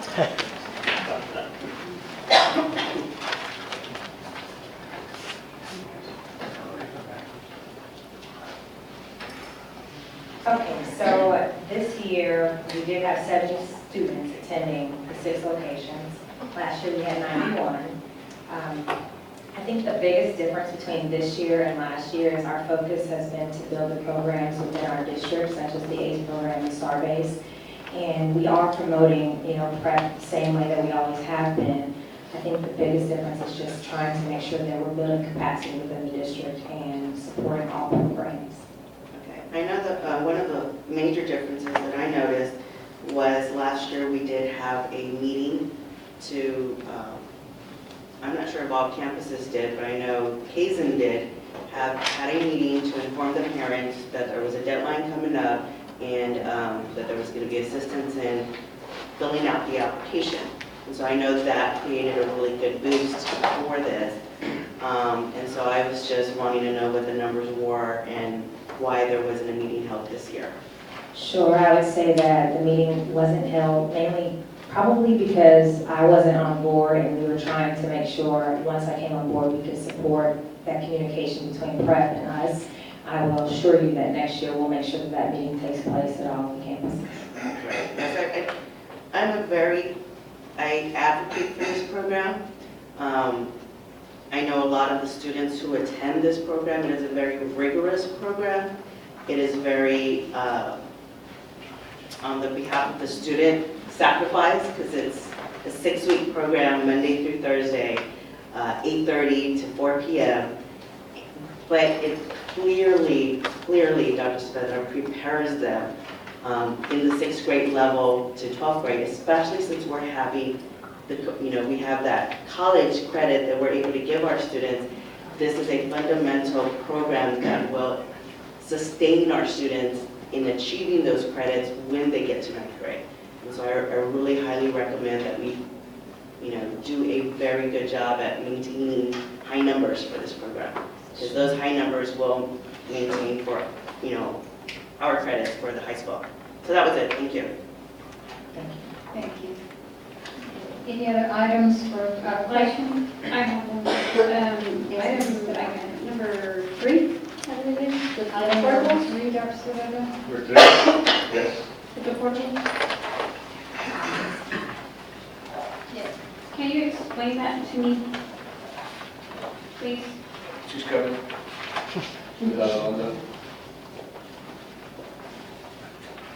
Yes, ma'am. Ms. Bravo, Dr. Saavedra, and Dr. Casper, members of the board. This item, it basically addresses several of the levels that we have district-wide. I know the insert that you have kind of highlights the number of education, and I'm sure just by driving around and seeing them, you've seen the shape that they are in. Many of them are vacant and not being used. If they are being used, they may be storing books and things of that nature. They're in really bad shape and very costly to repair, and so we've made a decision to get rid of many of them. So we have this proposal. The problem is the proposal is for $120,000, and we only have $55,000 budgeted for this year. So if you'll notice, we've put on the side which ones we've identified for removal. The ones we've identified for removal are ones that actually contain asbestos in them. So what you don't see on here that we'll have to bring back probably at a future meeting is the cost to have them abated. We really did not anticipate that the cost would be that high. So we will bring an amendment back to the board at a later date, but we've chosen to get rid of those for obvious reasons. Again, they are vacant. We did an assessment with all the campuses and included the principals just to reach out to them to make sure that they were aware of it. But as of right now, these are the ones that we've identified. We'd like to use the summer, to take the time to get rid of them because, it's kind of cumbersome and we don't want our students to be in the way. So summer's probably the best time to address this. And the ones at Kindred and Armstrong, are those portables like just not able to be used at all? Are they able to be sold? Because I noticed you explained the situation with the ones for proposed removal. And those two didn't have it because the other 3 are going to be demolished. And seeing that these 2 are neither nor, are those sellable? Well, it's a real different type of market, and we've had these in the district for quite some time. And I don't know if y'all remember, we've brought this item to the board several times. And what's happened is we bring it to the board, the list keeps growing because as the years go on and time goes on, the ones that were actually in better shape are also starting to deteriorate. We did attempt to auction them, and that was last year. We brought them to the board. We went through Lemons Auctioneer, which is a company that the district uses for a lot of other equipment, but we included the portables this time. And we had a couple of takers, and the cost of the portable is not the issue, it's the cost to remove it. I mean, you can get rid of them for next to nothing, but the true cost is having them moved. And so once people purchase them and they realize what the cost is, they don't have anything to do with them. And so it's been a problem. I mean, they really are. I mean, they're very much an eyesore. the ones that we've identified for removal, we've had to put safety netting around to keep students and, rodents and dogs and all kinds of things out of there, and so we really need to address that. Okay, that was just I was wondering with that, in that you explained it for poultry removals, and then these two, they didn't have, so I was just wondering if they were sellable, and maybe that would help with the amount. We just have not had much luck. We've had a couple of takers here and there, but there is not a market for portable buildings. From what I understand, in other parts of the state, there might be a better market. However, here, there are so many districts getting rid of them. I know we can't give them away, to be honest with you. Thank you. That was it. That was my question. Mr. Mata? The reason for the high cost to have those portables moved is because of the permits that the purchaser has to get from the city and the county, and it's outrageous what they cost for those permits. That's why these moving companies charge so much to do it. And there's not a lot of vendors that are in this business. Exactly. But I've witnessed some of those people that have purchased portables, and it's outrageous what they're charged for permits. And then the time frame is so long between your issue the permit. That's another factor, also much. And oftentimes, fences have to be taken down. I mean, it's a huge undertaking. Disconnect of utilities. That's right. That's highly expensive. That's all I had. Thank you. And yes, Mrs. Estrada? With that comment, are we going to have to do any of that with our schools?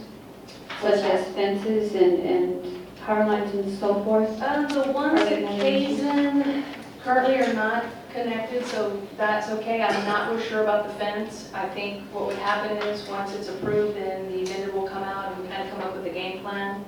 The one at Armstrong will have to have electricity disconnected. So our staff does that. We can do that in-house. I mean, it's not a problem. We can do that, but really, once they come out and come up with a game plan, then we kind of get everything squared away. Okay. Jenny, I just have one question. Did we satisfy the law as far as pertaining to disposal of school district property? Everything's all right there? If I could refer to Dr. Savetta and legal, if I'm not mistaken, Ms. Brother, the policy has changed. We used to have to come and declare them surplus, which ironically, many of these that are in this list have already been declared surplus. We just were unable to get rid of them. But for clarification, I want to say that policy has changed. I think it's CIE. The answer to your question, Ms. Brothers, is yes, we meet the requirement of the law. We're basically throwing these things away. They're being removed for the purpose of being demolished. And so they're not usable anymore. They'll have to be written off our inventory, those type of things. But there's no law I'm not familiar with that requires to do anything different. We're not, the designation of surplus property goes when you're selling it, not when you're demolished. Right. And Jenny, the other question is the vendor going to be selling these portables, or did he say what he's going to do with them? Not really. I don't know. I know they have a yard. Some of them they do resell, but basically they're just taking them off of our hands for us. Mr. Mata? Jenny, you might contact Texas A&M if they need any items for their annual bonfire. That's all I had. I also want to point out to the board, because I don't want you to be surprised, next board meeting, and this, I don't know if I mentioned it, we will be coming back with an amendment for the abatement.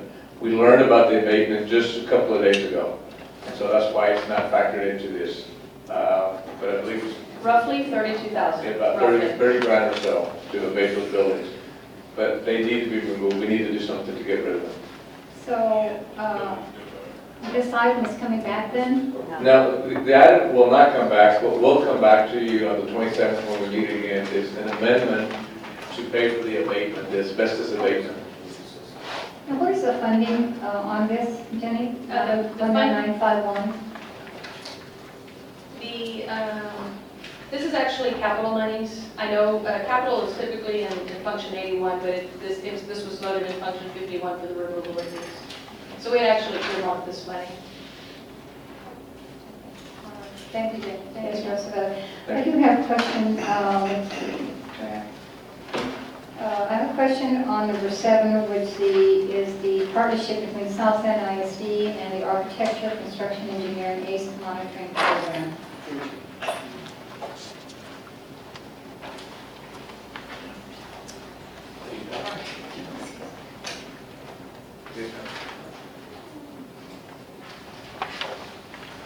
My question pertains to the number of students. Is there a limit as to the number of students that can participate in this program? And is there a particular grade level?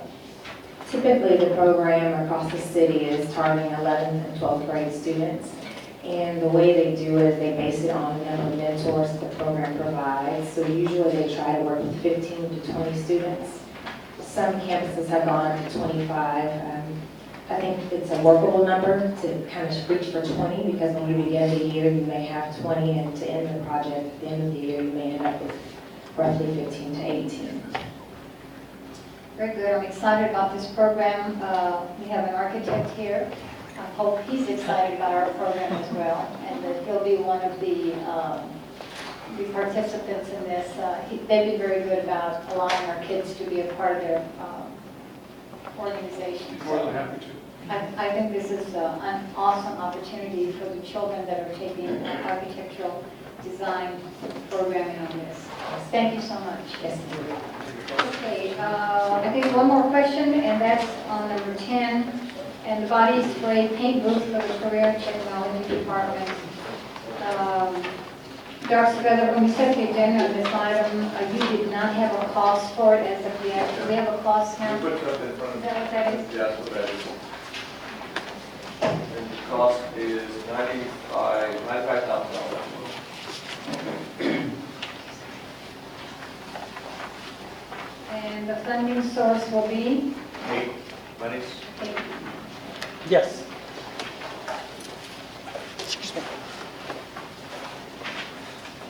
And it was one, we only received one bid, so that's basically what you have in front of you. Any questions for Mr. Urban? Mr. Urban? Yes. Yes. The paint booth, does this include installation? Yes, ma'am, and demolition. And is there a warranty on this or guarantee on the equipment itself? I don't know about the warranty. I can find that out. I don't think they included a warranty in the proposal. Gonzalez, do we know? No, at the time they did not disclose whether or not it's, how long it's warranty for. So we didn't get clarification. Does that mean that there is none? I think it was the vendor to ensure, to see what the warranty would be. I think it's important because, you know, sometimes you get defective parts or defective material, and if there's not a warranty, you know, then we're stuck with defective merchandise, and we don't want that to happen. This is an expensive piece of equipment.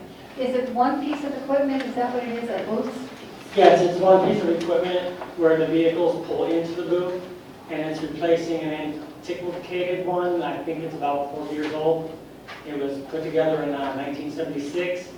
We've received several recommendations. One was from a safety committee review from last year, and they designated that the ventilation system in the current booth is functional.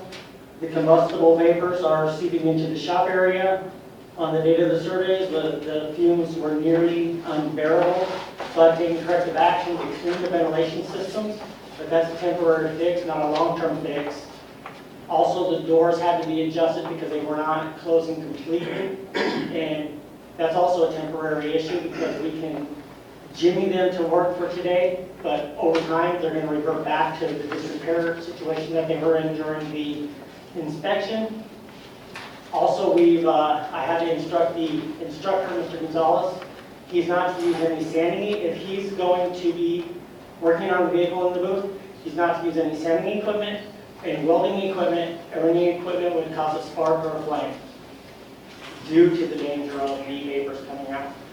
My fear is that it could get to a situation that's intolerable for student safety, and we would have to shut down the program. Mrs. If I may, I've been privileged to go to many of the competitions in that area.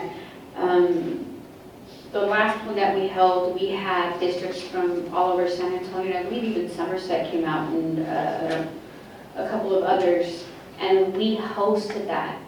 And when you heard the other kids talking about their facility and their paint booth, and then you go and you looked at our paint booth, you know, the kids, it doesn't help the morale of our kids. And I got to see the deterioration that he's talking about and the unsafe things that he's talking about. I think this is very important. I would also like to mention that through this program, Mr. Gonzalez has done great. We have had kids that have graduated and right out of high school have been hired and are making amazing figures. They are very talented kids that go through this program. This is a very much needed piece of equipment. And I think for the safety of the kids, we need to get this done as soon as we can, because even when I was standing there and they were doing the competition, you know, those fumes get to you. So I can't imagine doing a whole class period in there. And to have to even shut down the program, I don't even think that should be, you know, that's not a consideration for me, because this is a lot of children, this is their pride and joy, this is what they want to do. And they're amazing, and I mean amazing at what they do. And if you haven't seen it, go check it out, because I would definitely take my part in for them to paint it amazing. If I may add, another concern is our students entering the career field. They're entering it based on antiquated techniques. It's an oil-based system. There are no body shops that they can move on to that use an oil-based system. It's water-based paints, which are also less expensive. And like I said, they're more up to industry standards for today. Serving, just have one last question. Approving this tonight, what is going to be the timeline for installation? Will it be up and running for the next school year? It will be installed before the students return. And will the company provide the training on how to use this? Yes, ma'am. Okay. And that's included in the agreement? Yes, ma'am. And I'm sure Mr. Gonzalez is well adapted to using a store system also. We don't know yet about a warranty, but what about the maintenance of the equipment? Is that something that our staff will be able to do? Yes, ma'am. Or is that also part of the agreement that they will maintain it if something goes wrong? They did not include any maintenance, but I'm sure if something does go wrong in that warranty, and I don't want to be quoted on it, but I think the range was 10 to 20 years. But we will get that clarification and have that in writing. Thank you, Dr. Rutherford. Thank you, Mr. Irving. ma'am. I just have one more item, and that's on the I auditorium. have a question for Mr. Irving. Mr. Irving, Mr. Mata has a question. Mr. Irving, I'm assuming that you have all the material, data sheets, all the chemical sheets that we use there at that paint shop. Yes, sir. Okay, because the requirements for us is a whole lot different from a block down the street where you have a guy painting a car underneath a shade tree or underneath a tarp. See? And Absolutely. I know. And as long as your chemicals are disposed of properly, whatever you use. Now you mentioned oil-based. There's lacquers out there, there's polyurethanes, everything needs to be put into this disposable container. Yes, sir. I'm And assuming we that y'all also, are doing that already. we purchased a recycler last year so that we can recycle these chemicals and these liquids so that they are safer for disposal. And we are moving from the oil to the water, so we will be disposing of these properly. I hold a current EPA license, and they pay you $10,000 for a complaint.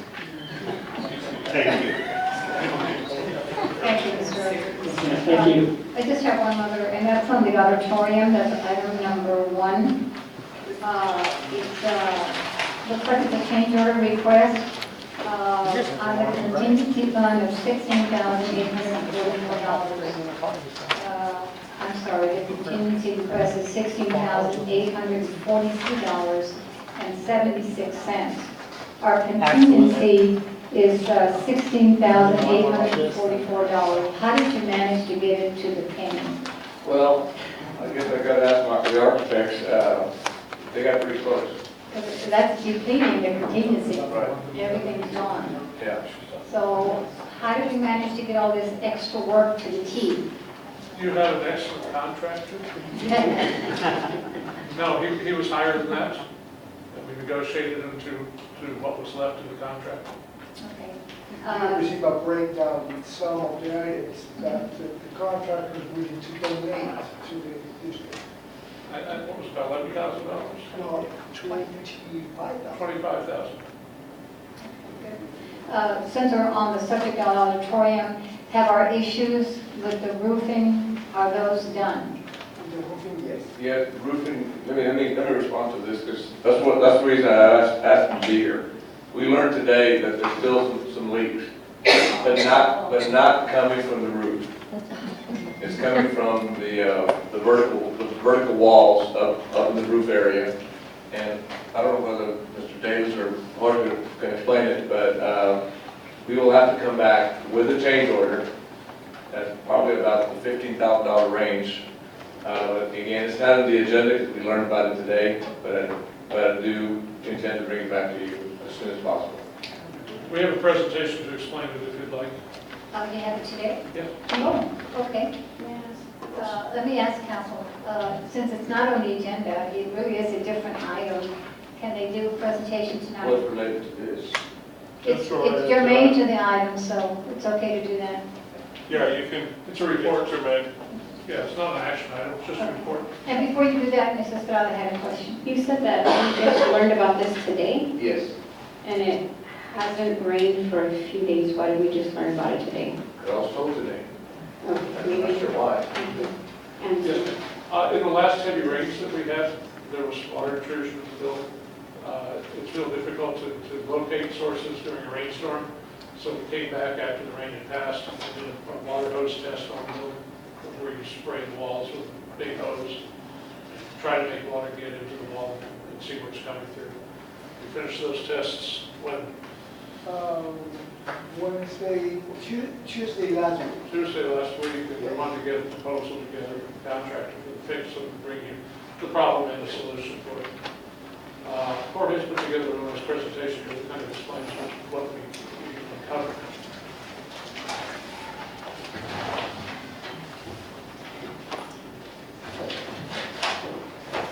The actual presentation was to show you that their work is 99.9% finished. That's because we had that item of the leaking, including the report, and we were trying to make the contractor fix that.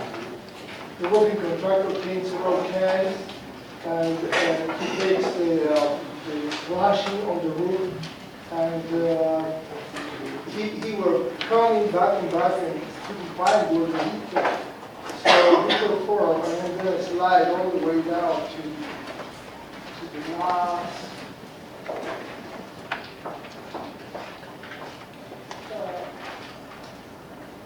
There.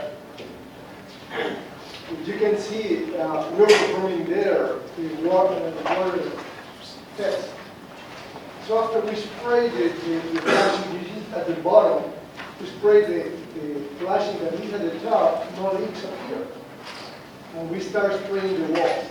Understand the flashing at the bottom was in the contract. It was something that we knew was leaking and we fixed it. The flashing at the top was something that was uncovered during construction, and the contractor fixed it without any cost because he was trying to be helpful. And yet we still had water coming into the building. So we got up there with hoses and sprayed the wall. And a lot of us have had similar experiences at our homes where everything's tight and nothing leaks. Unless the rain comes from the north and it's a 30-mile-an-hour wind, and a lot of other circumstances all add up.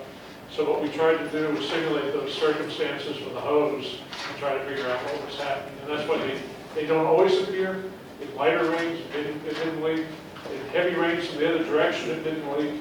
But we had these heavy rains from a particular direction where we did have some intrusion.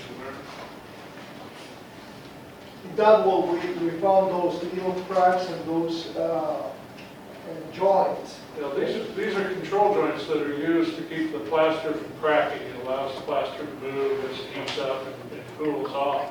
And the joints have to be caulked and sealed. And then behind the plaster, per the documents that the architect issued that built this building, they showed a waterproof membrane behind it, which is also what you should do.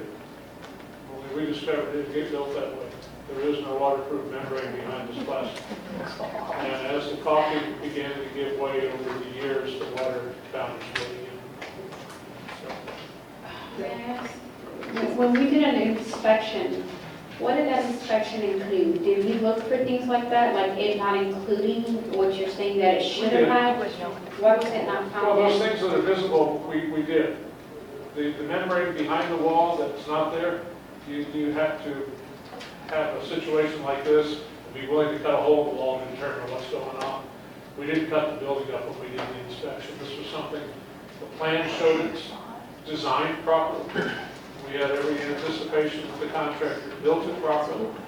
And even in most of the rains that we've had, it didn't leak. It just took that particular set of circumstances to cause it to leak.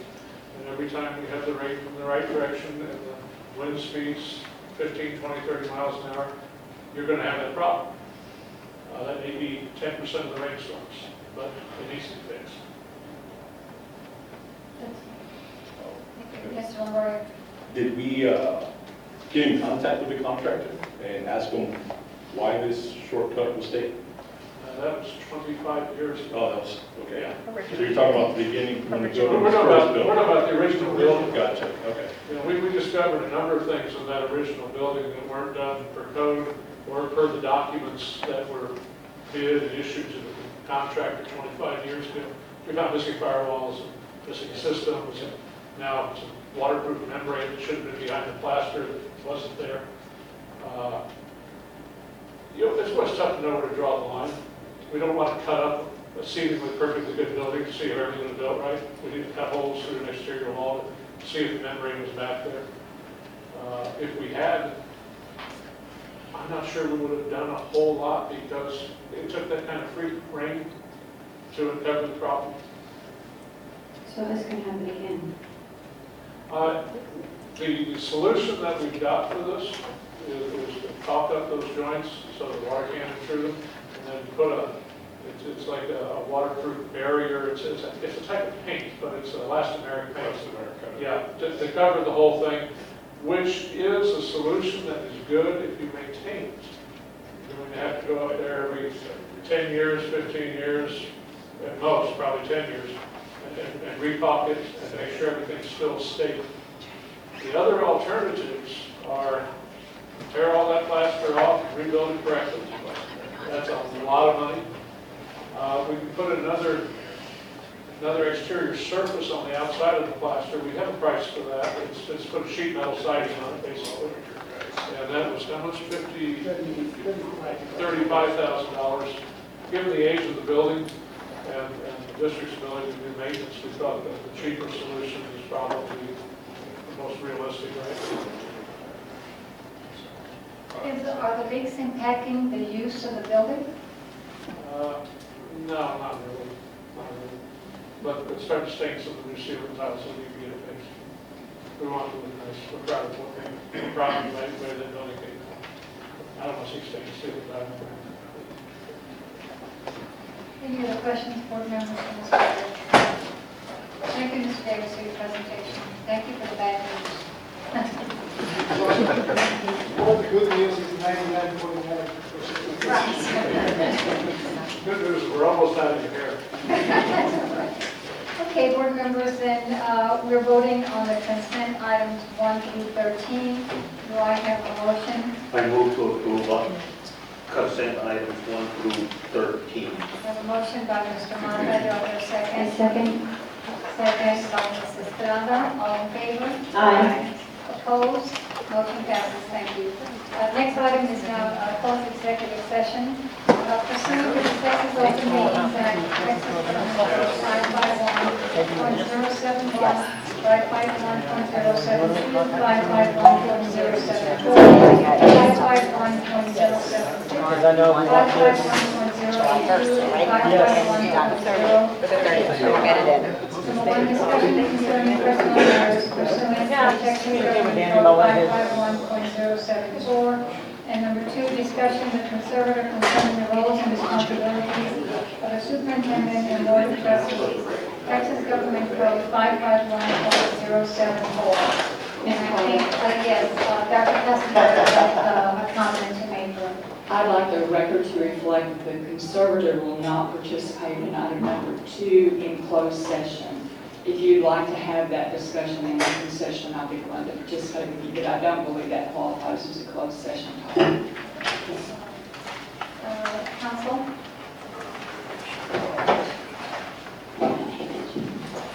Under, well, it's up to you, but under, in terms of that, under 551.074A of the Texas Open Meetings Act, that's the item that deals with personnel. Boards, the law, the Act makes it absolutely clear that discussion of board roles and responsibilities as well as superintendents are personnel. Board, when it says the definition of 551.074A includes in the definition of personnel officers. Officers are the board members themselves. So they can discuss their relative roles and responsibilities in conformance with the Texas Open Meetings Act in closed session if they choose to do so. We do this with a number of conservators and another number of other districts on a regular basis and have for years with respect to that. If you have another reason for doing it, that's fine, but I am comfortable that it is in compliance with the law. The language of the law is that it has to do with a public officer or employee. And I think, you know, if we're talking about the board responsibilities, it's not a officer or an officer. The Texas, under the provisions of Section 311 of the Texas Government Code, which is otherwise known as the Texas Code Construction Act, the provisions of law that say singular also includes the plural. The Code Construction Act applies to the provisions of 551.074 as it does to all of the codified laws in the various statutes of the state. So the fact that it is singular rather than plural in the code does not preclude the consideration of multiples because of the express provisions of the Texas Code Construction Act. Well, as I said, I'd be glad to have the discussion in open session, but I will not participate in closed session. I think for the record then, the record will so state that the conservator is against having the discussion in closed session, and therefore there will be no discussion at this time. I do have a question though for clarification. Dr. Castleberry, your concern when we brought this up on the agenda was the wording, because you said the wording was not what we were going to be discussing. So is there another opportunity to reword the item and therefore put it back on the agenda for a closed session? You're referring to our discussion about Yes. the content of the report? Because if you felt that the wording had to do with the superintendent and board of trustees relationships and roles, but that is not the purpose of the meeting, of the agenda item, is to discuss with you among the board your role as a conservator and your reports. Well, that's not what the item says. Exactly. But yes, an item that says that would be an appropriate open session item for us to discuss. But I think as a board, if I place that item back on the agenda with the correct wording, I think, and I'm going to refer to legal counsel, do we as a board have that authority to decide whether we want it in open and closed session? The board has the authority to determine whether it goes into open or closed session. If the question is if you don't want to participate, is that what I understand? You're not required to. In terms of, we can't compel your attendance. You are authorized to participate under Chapter 39 of the Texas Education Code in any meeting or any portion of the meeting. If you choose not to, you're not under any obligation to do that. That would be up to you. But it is clear and that the board may discuss the relations between them and the superintendent in closed meeting. And that's the purpose of that discussion. It is. I wrote it that way because if given your report, you had a mention of governance. Governance is the essence of governance is the relationship between the superintendent and the board members in terms of that. So this was an option. This was it was posted this way so that there could be a discussion between the superintendent and the board with respect to the issue of governance. It is because it is intercommunication with respect to personnel matters. Remember, board members are personnel for purposes of the Open Meetings Act. That it is available to be conducted in closed meeting, just like the superintendent's evaluation, or just like things of that nature with respect to that, which touch on much of the same subject. But the issue with respect to your participation is optional to you. And open or closed session would be optional to Dr. Saavedra, wouldn't it, for discussion of his responsibilities? No. Yes, it would. Yeah, the roles and responsibilities, the discussion on whether to convene a closed, open, or closed meeting is that of the board. Dr. Saavedra has the option under 5510074B to request a grievance to be held in open meeting, but only after the filing of the grievance with respect to that.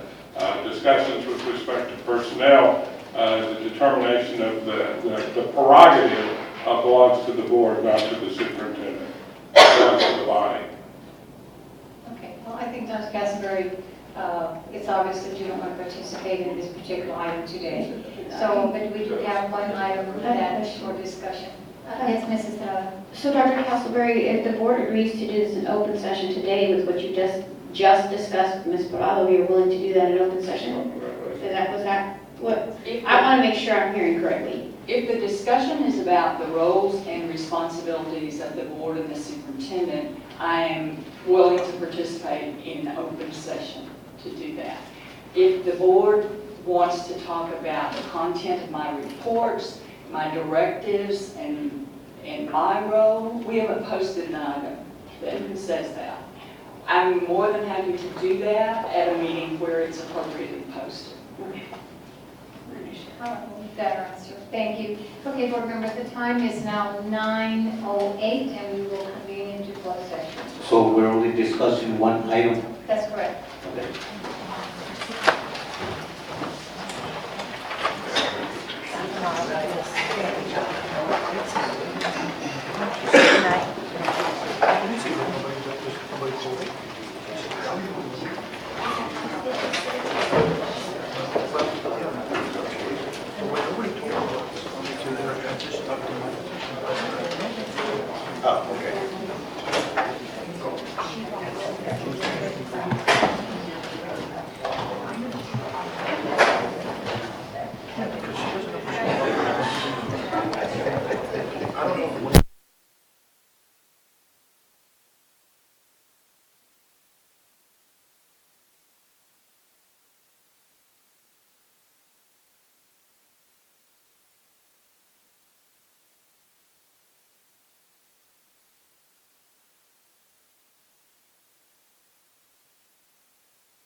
we are now reconvening the open session, and the time is 9:52 p.m. Board members, do I hear a motion to adjourn? Move to adjourn. Have a motion by Mr. Mata, Second. second by Mr. Longoria. All in favor? Aye. Aye. Meeting is adjourned. Thank you. See you on Saturday. He's out of here. Hey, I get out every weekend. You need a porta potty. You need a house. We put it on floats and you can use it as a boat dock. We're gonna keep a park up for you. We put on floats on some big styrofoam blocks, you use them for boat dock. That's good. Huh?